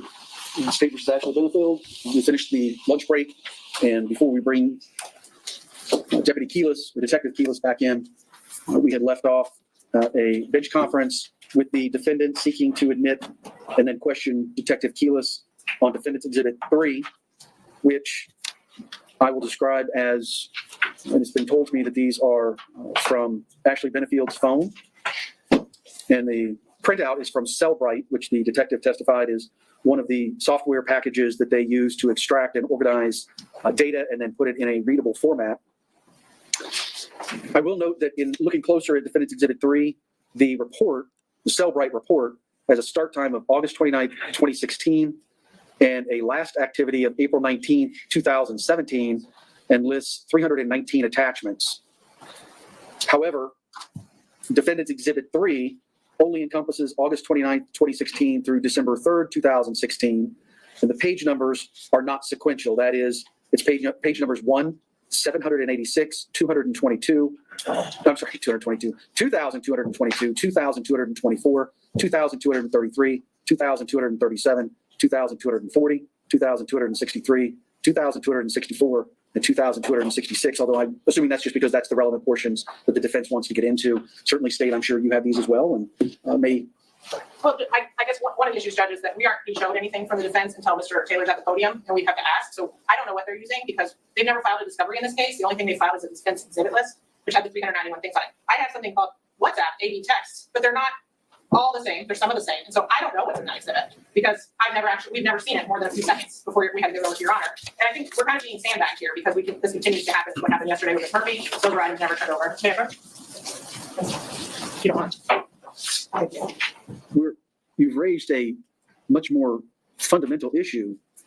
There was no defendant's exhibit, witness list and exhibit list pursuant to the rule? No, there's a defendant's witness list that was filed on June 21st. There's then something called a defendant exhibit list, which does not cite any rule. It's not listed as a discovery. It was also filed on June 21st.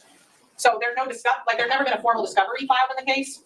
So we didn't receive any of the names of the witnesses or the 391 items we got less than or about a month before trial. And in those items are things that aren't clear of how to even deal with them. And another part of this trial, but if there's emails, there's a million IAs that would never be admissible. There's a lot of things. A million IA report, internal affairs report from the sheriff's office, things like this. So I did my best to go through it, but because we're not being shown it until he's standing at the podium with it already marked, I don't know what any of this is. And it feels a little bit like trial ambush, which certainly under the rules, much of this should have come to us way earlier than it did. But if Your Honor checks the court file, which I have thoroughly, there's never been a formal discovery filed by the defense, and the initial witness list were filed. All right, chat. True, Sarah, true. A lot of this is self-report because he's unalive. Yeah, but here's the thing. The state has to prove to me beyond a reasonable doubt that this woman murdered him in cold blood, and I am not convinced. I am not convinced. There is evidence that he was an abuser. There's evidence other people saw that he did abusive acts. So, and fired a gun. That's not normal to fire a gun in your house. That would scare the shit out of me. Sorry, but that alone to me is reasonable doubt. I don't even care if she did it. There's reasonable doubt here. Probably would have liked to have addressed that well before trial. Could have also filed a motion to compel after the, the defense has 15 days. So, all right, please. They attended the deposition of Sergeant Keyless where we had the specific text messages that the court has seen. They were clearly aware of them. We responded. What we received in our discovery, among other things, was what we refer to as a phone dump, DUMP. All right, they're going to argue about discovery for a while. We have to go through that, searching for what we believe is anything relevant that may impact the trial of the case. Our response was to send that phone dump back and put the state on notice that anything in what they provided to us was fair game, that they should do the same, searching. We treated them no differently, Judge White, than they treated us. It's not realistic, and I understand why we received the phone dump like that. It's not realistic to require them to go through such a massive amount of data and single out specifically what they intend to use, because I know the court well knows this is a fluid process, and as the trial date approaches and it's finally carved in stone and it actually begins to happen, then the attention begins to turn to the nuances of all of the subtleties that comprise a trial of the case. We did the same. We did not know specifically what we needed. But at the deposition, I clearly presented these to Sergeant Keyless, and he acknowledged that they were part of what came out of this extraction through the Bright Line program. My final thoughts? I'm considering this somewhat of a Richardson hearing. Go ahead. I think Your Honor is familiar with the rules of discovery, but the defense obligation is different than the state's obligation. The state's obligation is to turn over everything in the possession of the state. The defense obligation, as it says directly from the rule, is any tangible papers or objects that the defendant intends to use. Can you slow down a little, please? Any tangible papers or objects that the defendant intends to use in the hearing or trial. It's disingenuous for this defense team to say they're using 391 items many of which are inadmissible. Blah, at trial, blah, Is that blah. she says it. And the case that I just handed up, the Britain case, is an example of that, where there were prior acts of violence, but because they were so attenuated, they were, I believe, 4 years before, and I will read as a highlighted portion on page 2 of the case. With respect to the excluded evidence, however, the trial judge found that the unfair prejudicial effect of the evidence substantially outweighed its probative value. Prior acts of violence were ruled on as prejudicial. Whoa. In a domestic violence self-defense case, prior acts of violence were kept out. This is so bullshit. Considering the prior incidences, remoteness in time, the lack of connection of intent and the crime charge, and the speculative nature of any real connection whatsoever as far as any apprehension in Britain's mind. I do believe that even if the 911 call substantiates some sort of an overt act, which I still believe the defense has to put that in, but even if it does make an overt act, that these items that the defense is trying to introduce are still not admissible because we have not been informed by the defendant or otherwise that any of these things that the defense is trying to get into went into her apprehension and caused her fear and caused her to react the way she did. Additionally, at least from what I can tell, from what I think is in the exhibit, I don't believe there are any acts of violence even spoken about in the exhibit. There's language, there's defendant saying, to think of you with anybody else makes me crazy. I don't know that those are acts of violence. All of these cases talk about acts or threats of violence. And I don't find that there are any threats in any of this, or there are certainly no acts that are described in this that have happened. So I would say it doesn't meet that requirement anyway as a prior act of violence. And even if it did, I think we have to have some evidence that this, being so many years ago, played into the defendant's decision to use deadly force. So if we would object, Sir? We expect to call to testify a domestic violence expert.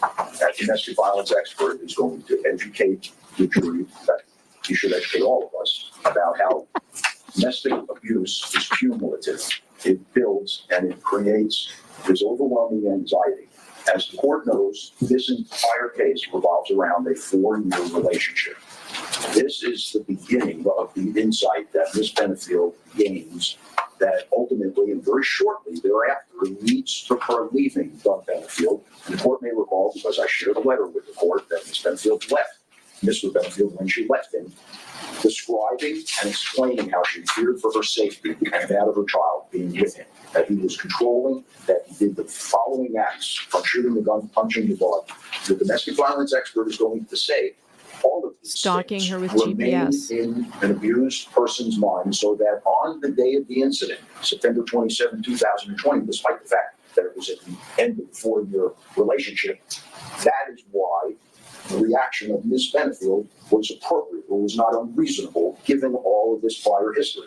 And that's also why the case law that I provide, Your Honor, says domestic violence expert testimony should be admissible for exactly that reason. So here's what's happening, Judge White. The state just introduced 363 text messages and played a video. Why did they do that? They did that to show, because it's the central theme of their case, look how well they got along. In the week prior to the shooting, smiley faces, they're having lunch at the restaurant, everybody looks happy. The domestic violence experts want to confirm what Dr. Broder told us and what Dr. Quintal told us, is that in the face of an abusive relationship, getting along and going along is always the best course of action that these women embrace, especially when a child is involved, because it is the safest manner to keep the beast at bay. To keep the beast. Dr. Broder's exact That's words, absolutely a keep the beast fact. at bay. So here is the beginning, where she looks at these messages and she doesn't quite realize the significance of them. But shortly thereafter, once he starts firing the gun into the ceiling and putting it against his head, punching holes in the drywall, punching the dog unconscious, now it's beginning to dawn on her, oh, the guy that I married is not the guy that I thought he was. And now you begin to enter that mentality of abuse, and you begin to develop a survival instinct for it. So that's why you employ the get along, go along. You do not want to do anything to antagonize the abuser for fear of reprisal. And Dr. Quintal told us exactly that. That Ms. Benefield's concern, and the court may recall it was the state that asked this question.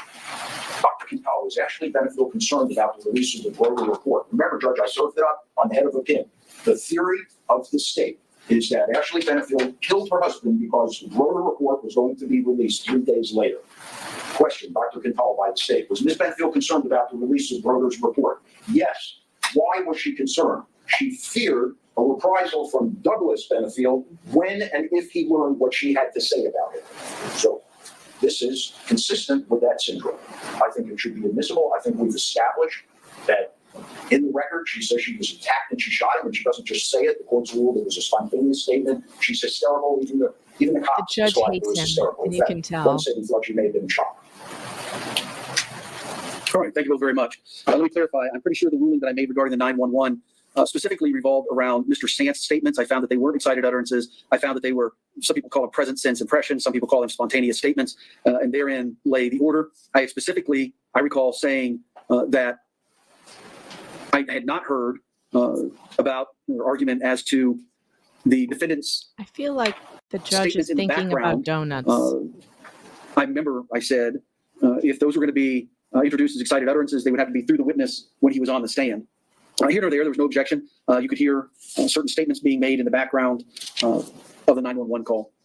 I think both sides are really talking about a macro issue, whereas this issue is much more refined than that.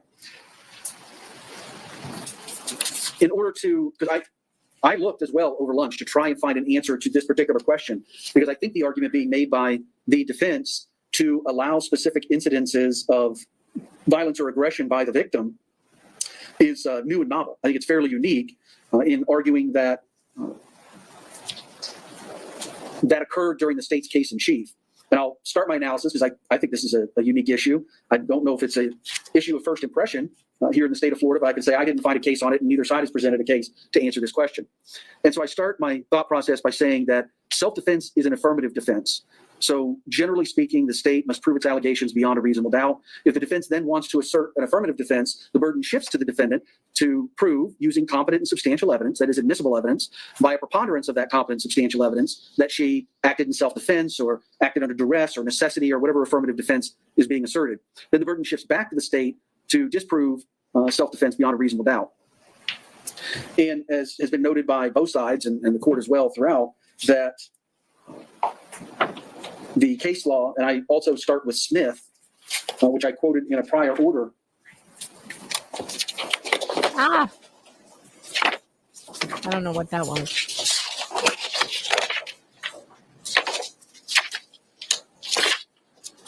And this is, again, Smith, 606 Southern 2nd, 641. And this is at 643.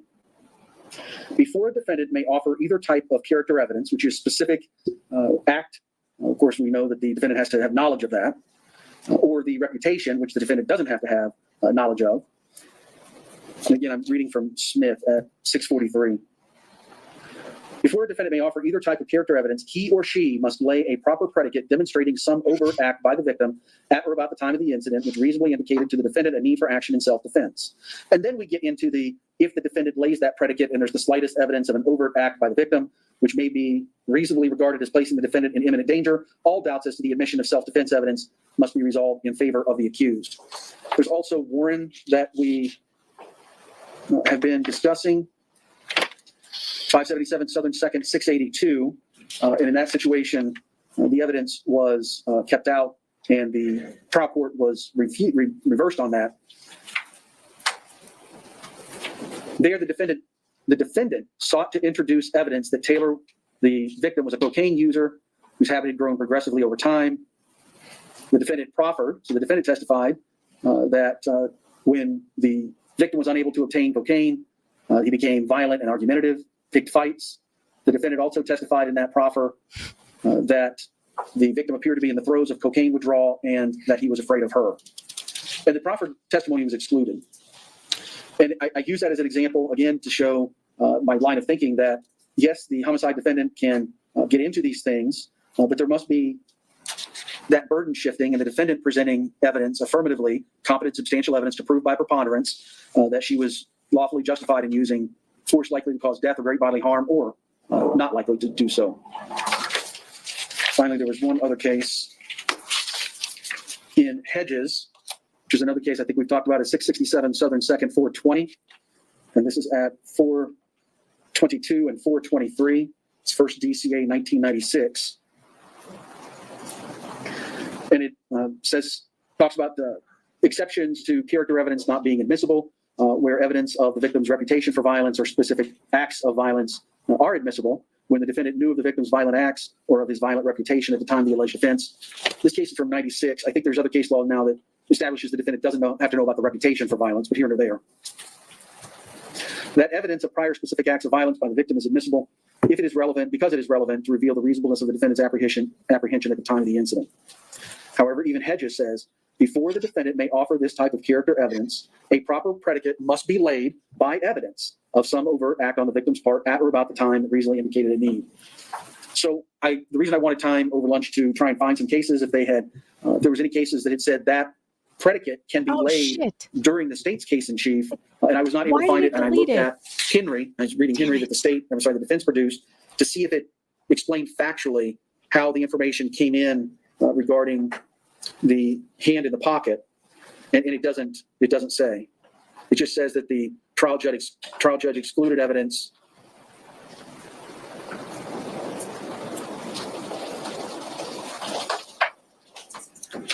And unfortunately, it doesn't give any indication about whether that was during the state's case in chief or the defense case in chief. May I make an inquiry of Your Honor? I'm sorry? May I make an inquiry of Your Honor relative to what the I guess you can ask, but I'm in the middle of a ruling. Oh Well, my. I think it may be relevant and helpful for the court's ruling. I think what the court is saying is it's looking for some guidance as to the procedural aspect of whether or not this evidence can be introduced during the state's case as opposed to the defense case. Correct. Okay. So. Right, and that's what I'm making my findings about. Yeah, and the only thing I would say to the court, directing myself exactly to that, is I don't think any of us would dispute that self-defense is a recognized justification. I don't think any of us would dispute the 9/11 call, he attacked me and I shot him. The only thing I would say to the court is, to the extent Ms. Benefield is presumed innocent, wouldn't the court rather want a case that says it cannot be introduced during the state's case in chief, rather than assuming it can? I think the defense is entitled to the benefit of the doubt. And in the absence of case law that says the defense may not introduce this during the state's case, I think we should be entitled to. All right, thank you. So I did think it was an interesting issue. So I did the research. And this may be the case that ultimately, if it gets to the second DCA or the Florida Supreme Court, where we get the answer saying that unobjected to statements or excited utterances by the defendant on a 911 call played during the state's case in chief would be sufficient predicate for that overt act to raise self-defense and allow prior acts into evidence during the defense cross of the state's witnesses during the case in chief. I'm not prepared to make that ruling today. So I'm not saying that the WhatsApp messages are not admissible. I'm just saying that I don't think they're admissible at this point. So that's my ruling. All right, that was the exhibit of the defendant heard in the 911 call. It's not going to come in at this point. Siobhan Curley, thanks for the 5. I'd be interested to hear you review the recording of the family court denying Ashley's order of protection. It was played at a pretrial proceeding. I will look that up because I would like to see that.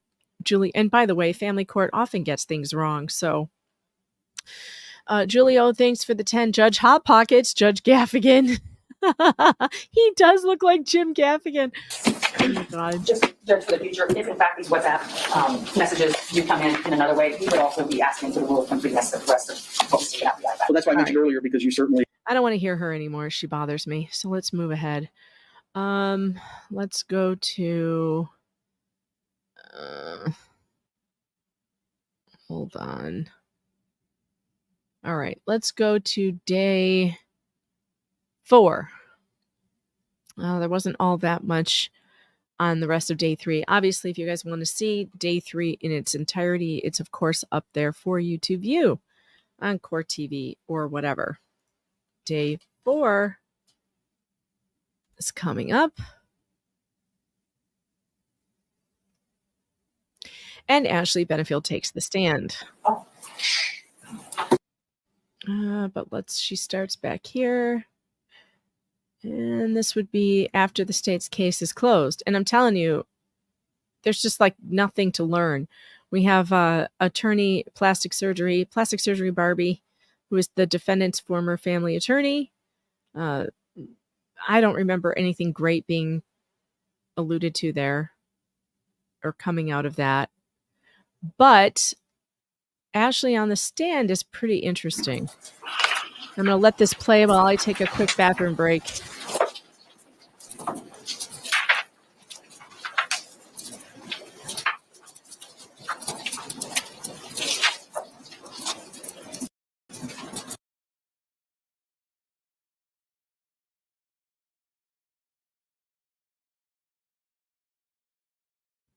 I'm still here. I'm just trying to fast forward it to where it starts.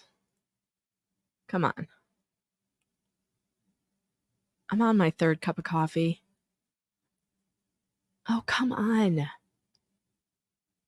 Oh, God, I hate YouTube sometimes. All right. Well, while we're waiting for... There we go. There we go.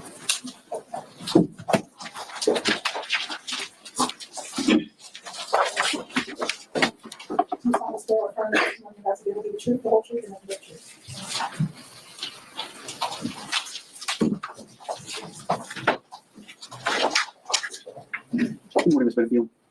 As you've heard me tell other witnesses, just make yourself comfortable in that chair. Get about 12 to 15 inches from the microphone. It does adjust up, down, left, to right. And if you speak in a loud, clear voice, the electronics will pick up everything. Okay. Mr. Taylor. Good morning. Will you tell us your full name and spell your last name, please? Ashley Christina Benefield, Benefield. How are you feeling this morning, Ashley? Nervous. All right. Try best you can to relax, and we'll get through this. Okay. Tell us a little bit, Ashley, about where you were born and raised. I was born in Corpus Christi, Texas, and I grew up in Annapolis, Maryland. What type of family values were instilled in you? Objection, relevant. Oh, I believe in the importance of kindness and compassion, empathy, honesty, hard work, accountability. What type of work did your father do? Objection, relevant. I'll allow it. My dad was a Naval Academy graduate who was a Navy pilot and then started flying privately for the airlines, which is what he still does. And how about your mom? When I was born, my parents decided that my mom would stay home to take care of me full time since my dad traveled so much. I want to ask you a few questions about your childhood. Did you have any siblings? I grew up an only child. Were your parents active in your development as a child? Yes, they were very active in my schooling and supportive of my pursuit of the arts. Hold on 1 second. I'm sorry. We need some. Get some headsets. Headsets. How many? Oh, I'm sorry. I apologize. I misunderstood. All right, Ms. Benefield, yeah, if you could scoot a little bit closer and speak up so the jury can hear you. Okay, I'm sorry. Do the best. I apologize. Go ahead, sir. Sure, do the best you can, Ashley. Do you have any hobbies? I love art. I like drawing, painting, sculpting, ballet. I enjoy gardening, baking, cooking. Most importantly, I'm a mom. What type of high school did you attend? Objection. I'm going to sustain at this point.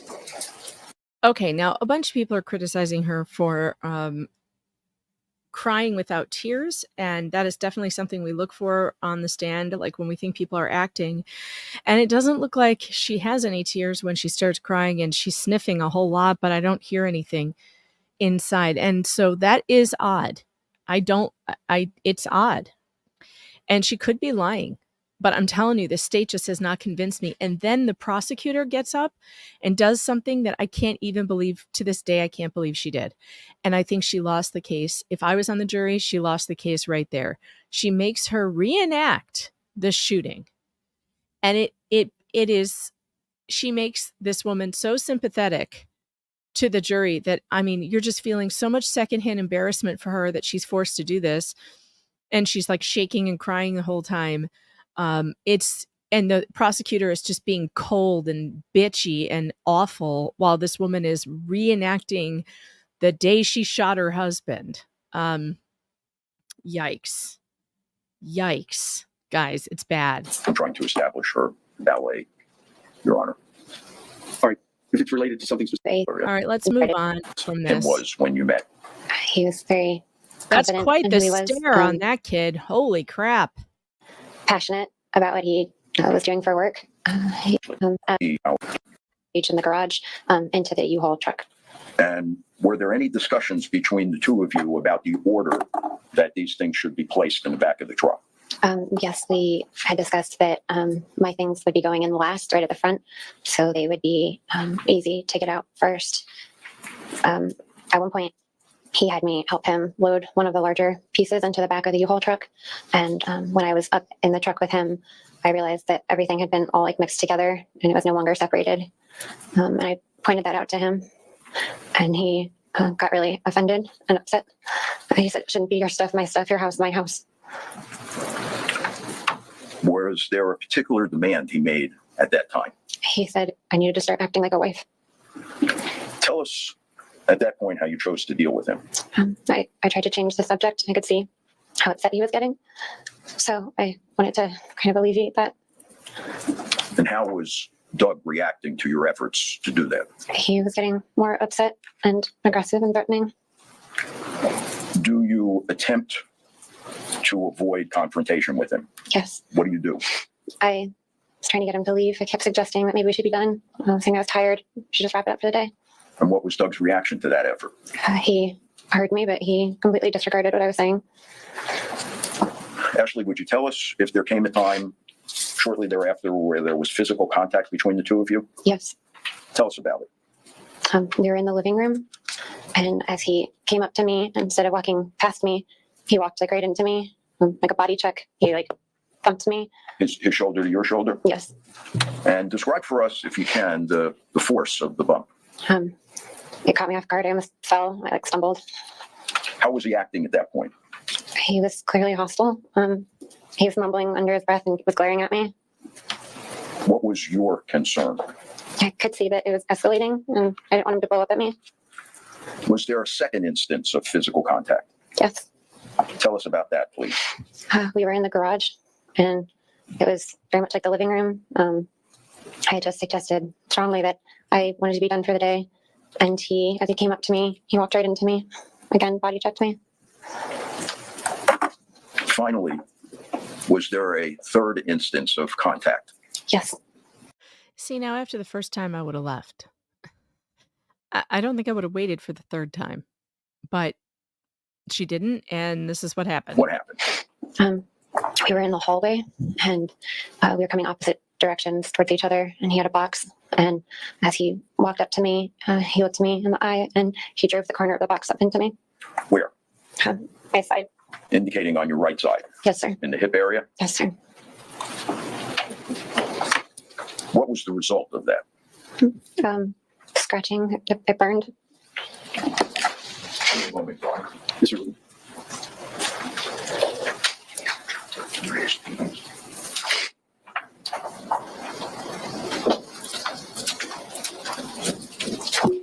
Oh. Is this a sidebar? No. Ashley, I'm going to hand you what's been marked as defense exhibit numbers 8, 9, and 10. Lori, thanks for the 2 on Cash App. Until they're admitted. Yes, sir. Thank you very much. Billy, thanks for the Cash 8, App. 9, and 10. Appreciate Yes, sir. that.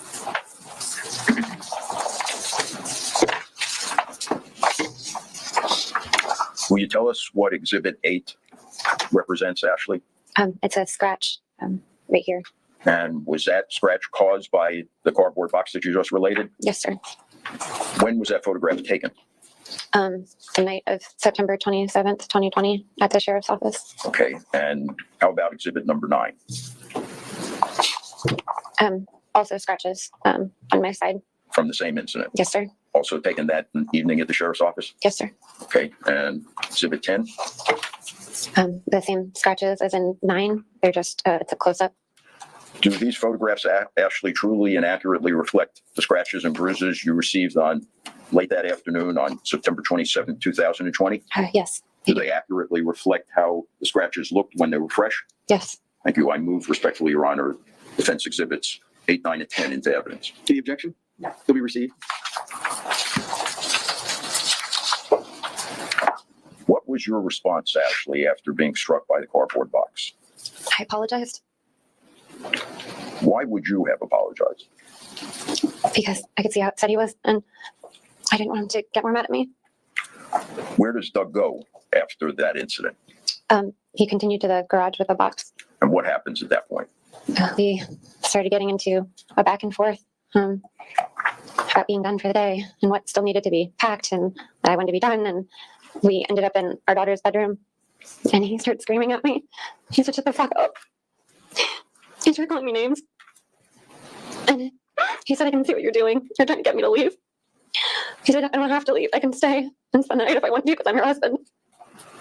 At that point, Ashley, how did you feel with respect to your own personal safety? I was scared.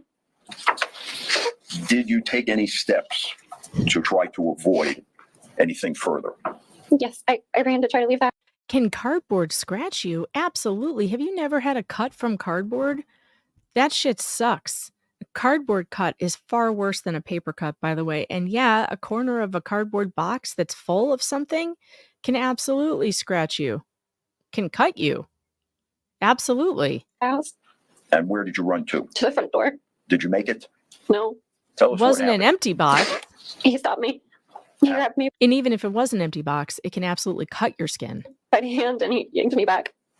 I'm not really sure how he did it, but he spun around, so he was in front of me, between me and the door. So he said, All right, this is where the sniffing and stuff starts, but there doesn't appear to be anything to sniff. And so it's weird. It's weird. But then again, I don't know, people process trauma a whole bunch of different ways. I'm just not convinced that this woman's a cold-hearted killer. I'm sorry, go ahead. he said, where the fuck do you think you're going? What was your response? Do you specifically recall? Tell us. I just blurted it out. I said, I'm done, and you need to leave now. What was Doug's reaction to that command to leave now? He said, you can't fucking leave me. Then what happens? He hit me on the side of the head.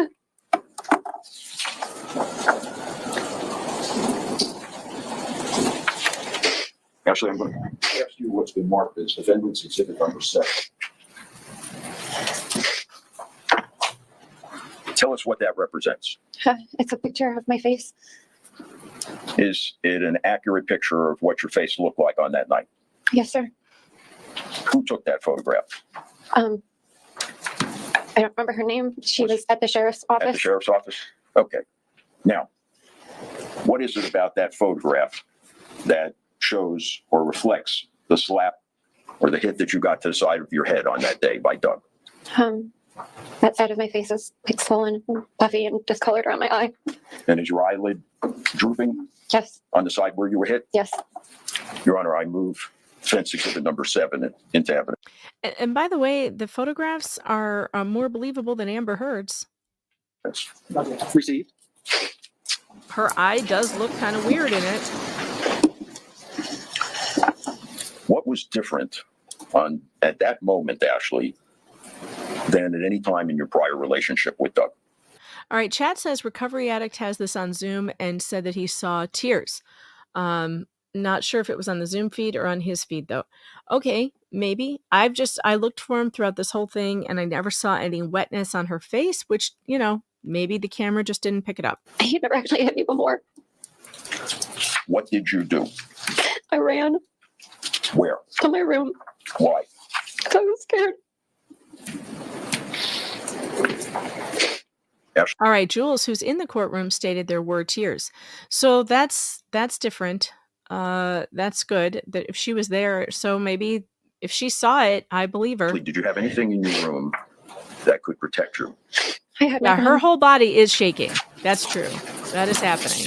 You can see Did you that. grab the gun? Yes. As you're grabbing the gun, what, if anything, did you hear? I heard the door hitting the doorstop. As if it is flung open? Yes. And what do you see, Ashley, when you look up?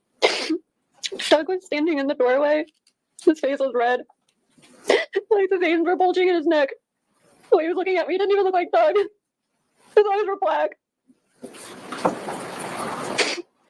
All right, I didn't like that part. It reminded me of Amber Heard saying that Johnny's eyes turned black and, he wasn't there. He wasn't there. I don't know. Does he yell anything at you? He said, you're fucking done. And what does he do at that point? I held the gun in front of me and I said, stop. And he turned and he got into this it was like a fighting stance. Oh, I do see it. I saw it. Okay, there are tears. I just saw it. The light reflected off of them coming down right here. I didn't see it the first time, but now I do. Hold on, let's go back. And he turned and he got into this there. It was Did you see that? Did you see that reflection? in front of me and I said, stop. And he turned and he got into this right there. It was hard a to fighting stance. Yeah, it's there. I got low and he started moving his arms and his hands around. He was making these jerking motions. What were you expecting when you were holding the gun out in front of you and you told him to stop? I thought when he saw it, he would leave. Did he? No. At that point, Ashley, what are you thinking? I thought he was going to kill me. Tell us what happens next. He started coming towards me, and then he lunged at me, and I started pulling the trigger. And he just kept coming. And I remember trying to move to get away from him, but he kept coming at me. Yeah, okay, Sarah, it's true. She gets the benefit of all the self-report, but that's all you're going to have in a self-defense situation when the other guy is dead, is your accounting of it. And I kind of believe her too. This is a much better, hey, if she is telling a story, she's much better at it than Amber Heard.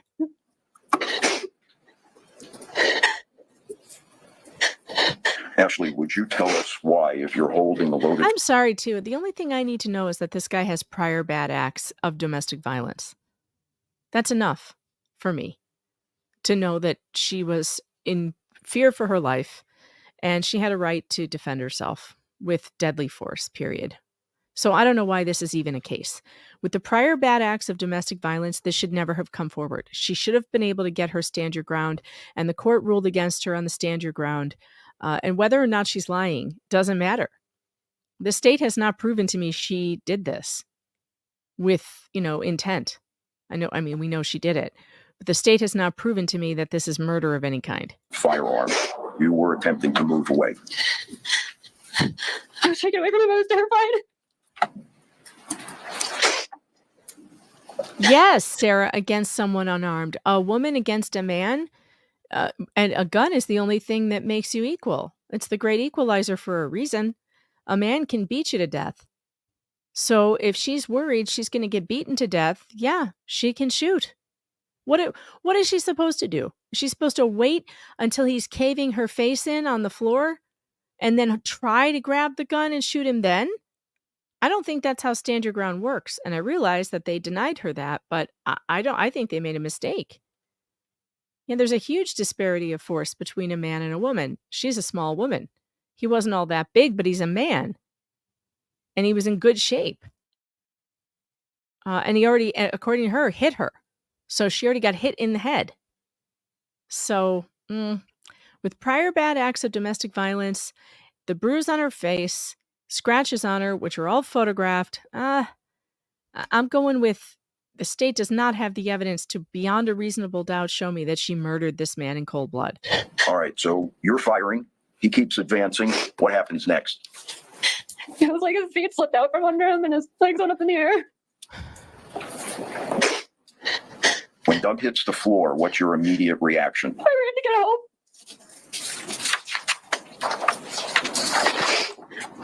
Can you tell us how many shots you fired? I have no idea. I was in a panic.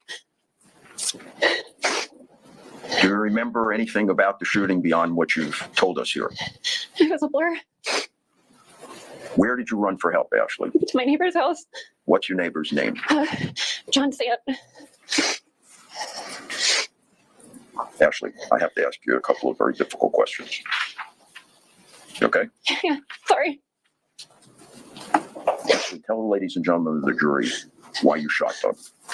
I was scared to death. I thought he was going to kill me. I didn't know where to go. I was trapped. My own house, he wouldn't let me leave.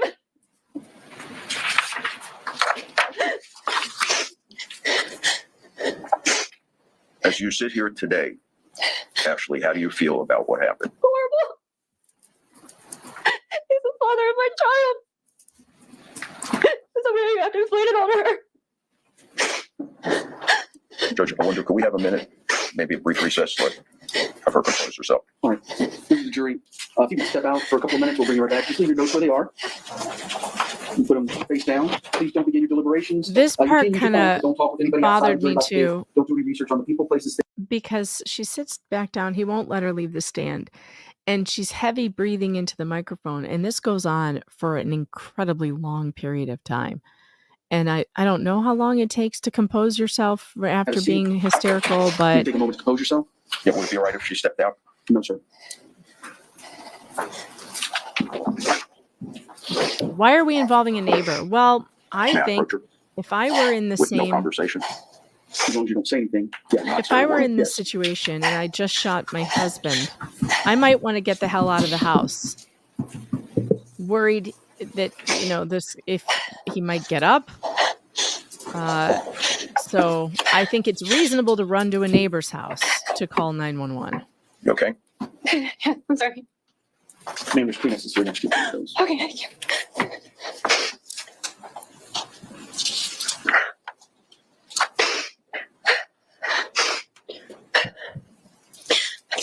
All right, Judge, I think you can bring it back in. Okay, great. All right, let's go bring the jury back in.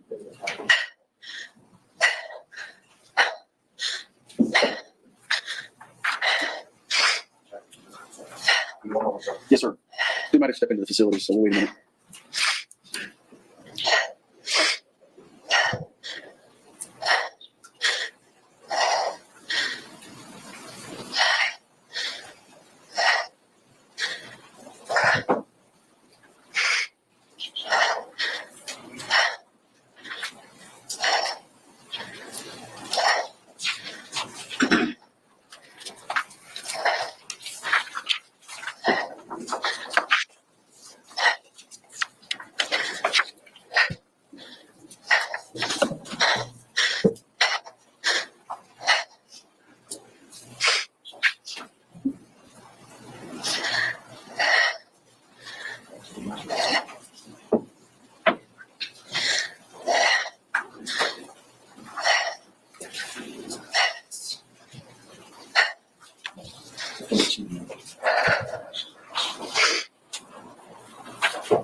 Oh, what's this conversation about here? Something's going on here.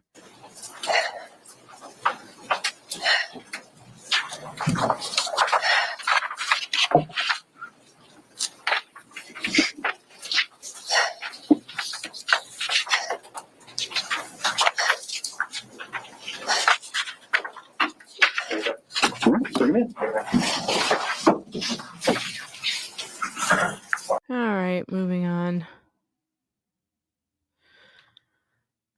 I hope we can get to the prosecutor because it really is insane. All right. So I will read the super chat while this is fixing itself. Julie, thanks for the 20, says, when she describes him that day, it really is believable for me. He sounds exactly like my dad. My mom never left either. I'm 46 and still afraid of my dad, but retelling stuff rarely brings tears for me. And I think we debunked that she wasn't crying. She was crying. I saw the tears several times. Why is this doing this? God, I hate YouTube.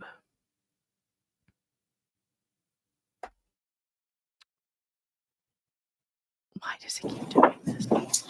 All right, we're going to These a couple two. of more minutes till the jurors are finished with their break. The faces on them. 9:56. Let's say at 10:05 we'll reconvene. Oh, Just so they're not going to continue. However, you are in the middle of your testimony. You may not communicate with. All right. So the cameraman can't even give her some privacy. All right, Ashley, describe for us the man you thought you'd married. He was very loving and attentive. He was always with me. We did everything together. We laughed a lot. And he made me feel very special and loved. He always was looking for ways to be with me and to do things for me.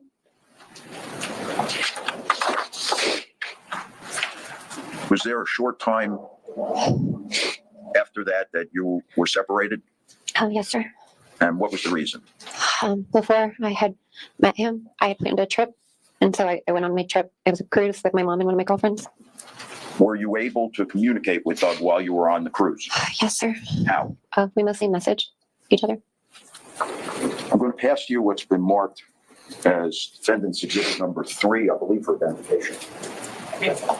No, wait, I'm sorry. Oh, the ones that, yeah, sorry. Yes, sir.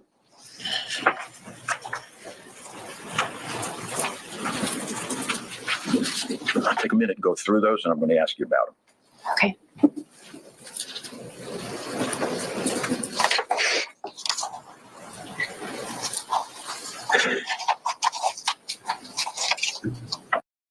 advising me to keep Oh it. shit.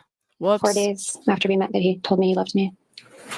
Did any significant event follow after he expressed his love for you? He flew me to South Carolina, where he was living at the time, and asked me to marry him, and I said yes. You remember the date? September 7th, 2016.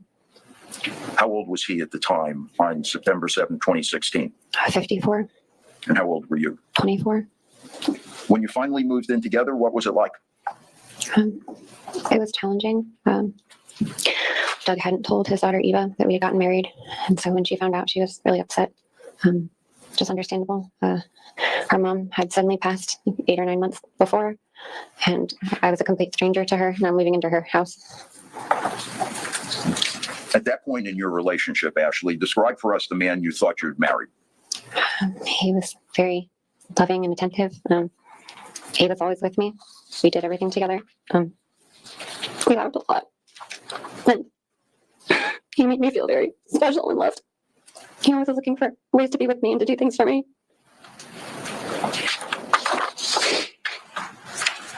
Was there a short time after that you were separated? Oh, yes, sir. And what was the reason? Before I had met him, I had planned a trip. And so I went on my trip. It was a cruise with my mom and one of my girlfriends. Were you able to communicate with Doug while you were on the cruise? Yes, sir. How? We mostly messaged each other. I'm going to pass you what's been marked as defendant's exhibit number 3, I believe, for identification. Yes. Oh, sweet. I'm sorry. Oh, the ones that you did. Sorry. Yes, sir.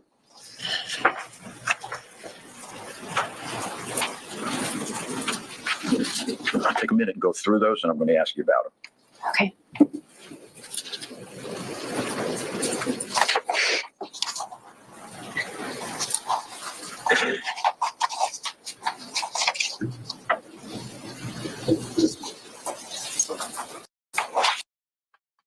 All right, moving on.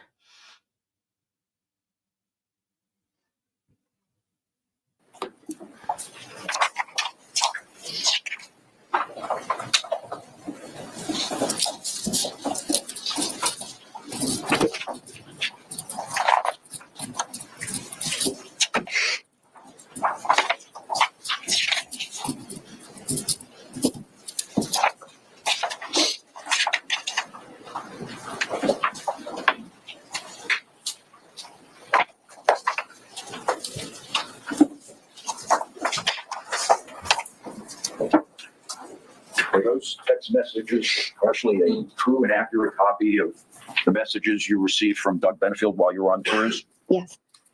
Your Honor, at this time, I would move defense exhibit number 3 into evidence. Objection. Yes. Oh boy.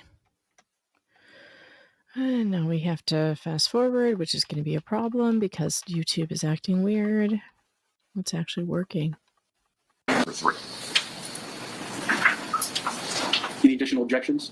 Oh, I'm sorry. Not other than what we discussed. Okay. Admitted, subject to what we discussed at the bench.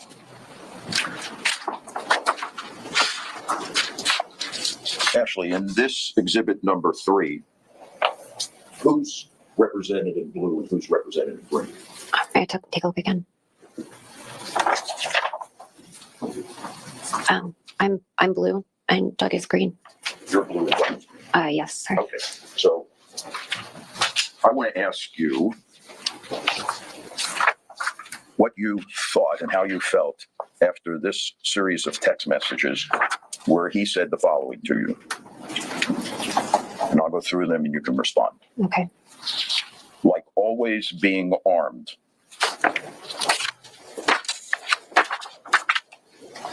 And understanding them and how to conduct warfare in them for the kingdom. If I dwelt on it, I would go into a rage to remove them from the earth. Yikes.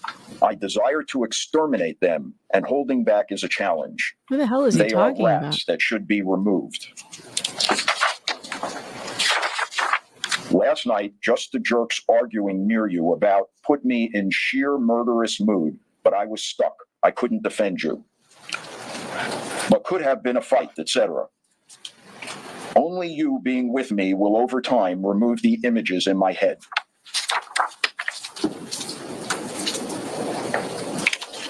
It is same, and knowing you were taken advantage of still in my mind makes me explode with anger to take them out.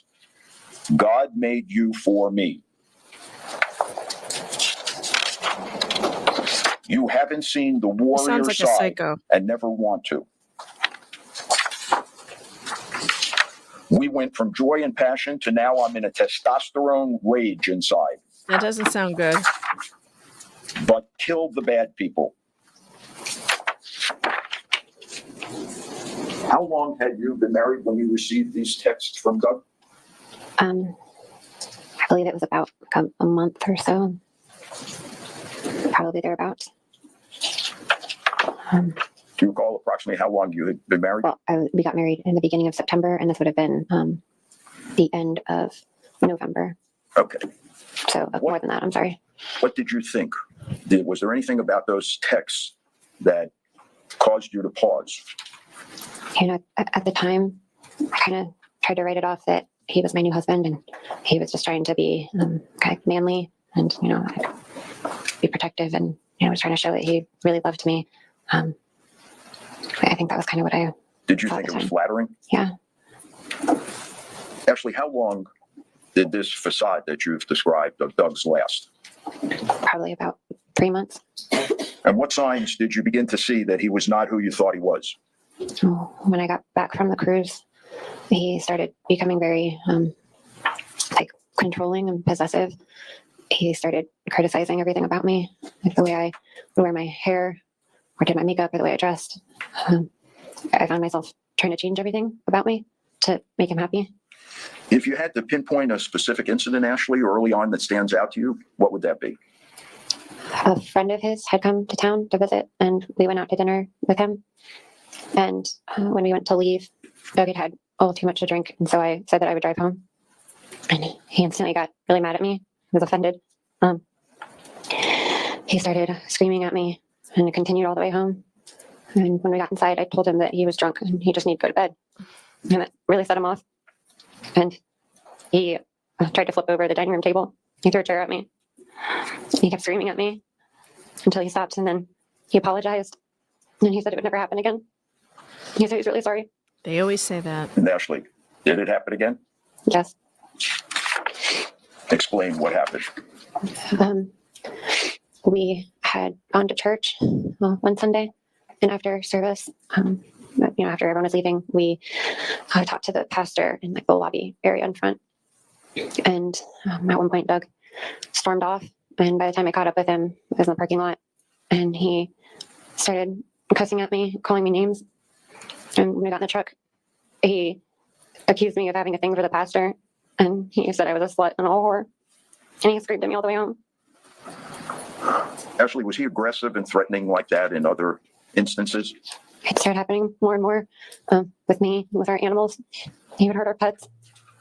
On approximately how many occasions was he cruel to your pets? A handful. How would Doug react following a dark episode?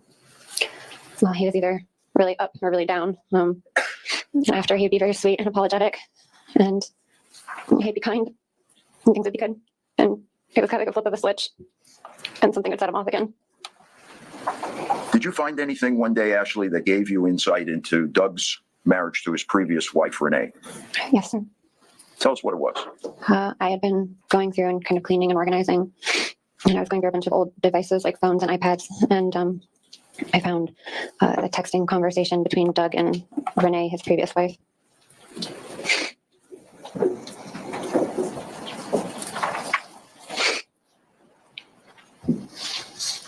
Let me pass to you, Ashley, what we've marked as defendant's exhibit number 11.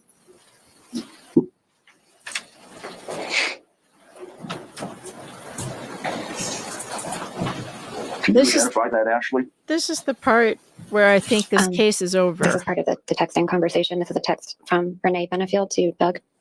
Is that a true and accurate copy of what you came across that day that you just related to us? Yes, sir. At this point, I'd like to move that into evidence as defense exhibit number 11. No objection. Proceed. Sarah, if you had questions about your new husband, that he suddenly turned into this guy you did not see coming, wouldn't you go on his old devices if you had access to them to see if you missed something? I know I would. I'm going to read this to you. Let me know if it's accurate. Okay. I was deeply disappointed that you distorted the truth about who you really were when I married you. I loved you, though finding out you weren't really what you pretended to be. Oh, boy. You kicking me so hard on New Year's Eve on our honeymoon because you were having trouble functioning in certain areas. You holding a gun to your head twice in my home that I opened to you with my children that still love you. Having to sell everything down to my wedding ring. Case closed. This dude is an abuser. Finding out you were on Viagra, which all of you had to do was tell me, you know I wouldn't care. Trying to film us making love on our honeymoon. Finding out that you wore eye pencil on and on. I loved you so much I didn't care. That's why I was shocked to think you would take pictures of me without asking. Is that accurate? Yes. All self-report text? No, they're text messages from the Celebrate. I'm sure they got Celebrate downloads, or it wouldn't be admitted into evidence. Are you suggesting that she made up that text? I don't think so.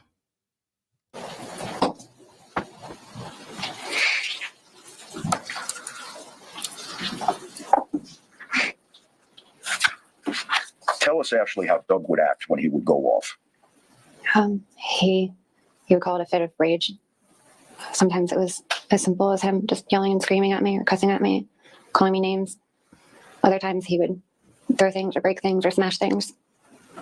He would come at me like he was going to hit me. He told me I was lucky that he punched walls instead of me. Are there any incidences in particular, Ashley, that stand out to you? Yes. Tell us, please. We were having an argument. No, Sarah, those aren't her texts. Those were his ex-wife's texts, the dead wife. She found them on his old device. Those were not her texts to him. Those were Renee Benefield's texts about Renee's marriage to this man, not her. No, we're not taking her word for it. There's no way that that would have been admitted into evidence unless it had gone through authentication. So those are texts from his ex-wife who died, who said that he kicked her on their honeymoon, that he lied about his financial situation, that he lied about being on Viagra, he lied about wearing eye makeup, This is weird shit. And this came from Renee Benefield's, from the mouth of a dead woman. And he came at me like he was going to hit me. And our dog Sully jumped up in between us. And he punched him in the face so hard that he knocked him out. I just remember screaming because I thought he had killed him. Yeah, how did Renee Benefield die? We'll have to look that up. Were there other times that Doug hurt the animals? Yes, he kicked, punched Sully. He threw our cat multiple times. One time he threw Snuffy down the stairs. What kind of impact did this behavior have on you? I was always walking on eggshells, trying to do the right things. Because if I said the wrong thing, he would get mad at me. And so I always tried to do it right. If I wore the wrong thing, he would call me a whore or a slut. I feel like I couldn't do anything right.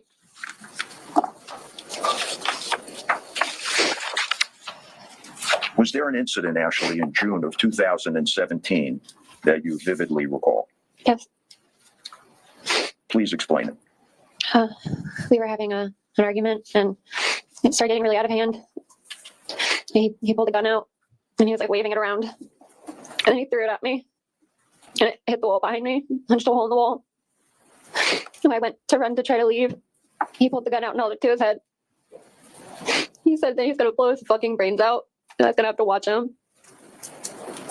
And he pulled the trigger and he shot a hole in the ceiling in the kitchen. Ashley, at that point, what were you thinking about your marriage? He wasn't anything like I thought he was. I feel like I'd made a really big mistake marrying him. It was like I was living in this nightmare. I never knew what I was going to get. Did there come a time? All right, it's time for me to go. I've got to take the little one golfing. Whoops, wrong one. All right, I'm going to get going. We will do part 2 on another day, maybe later tonight, maybe tomorrow. I don't know. We'll see. I'm also going to be doing some studio redesign. I'm moving out of this room and into my room temporarily because we have our exchange student coming and the girls are both moving in here and they need more room. So that's going to, I don't know how it's going to affect broadcasting for a while. I'm going to have a much smaller desk. I'm going to be very sad to leave my desk. And then after that, I think I'm going to have to move into the basement for the rest of the year with the mice. It's not going to be pleasant, but it's always an adventure. Anyway, I am out of here to do summer things and summer fun. Thank you so much for being here. Make sure you hit like and subscribe on your way out. Appreciate all of you who sent the super chats and the Rumble rants. I will look for some place to send you. I could send you over to this trial, actually. I think that day 5 is going on. Let's see. Recovery Addict, is he doing it? They might be on a... Yes, here he is. Okay. Go tell Recovery Addict that I said hello, and I'll be back later. I don't know when. Watch Locals, meganfox.locals.com. And for any notifications of when I'll be going live. And I'll see you later. Okay, guys. See ya.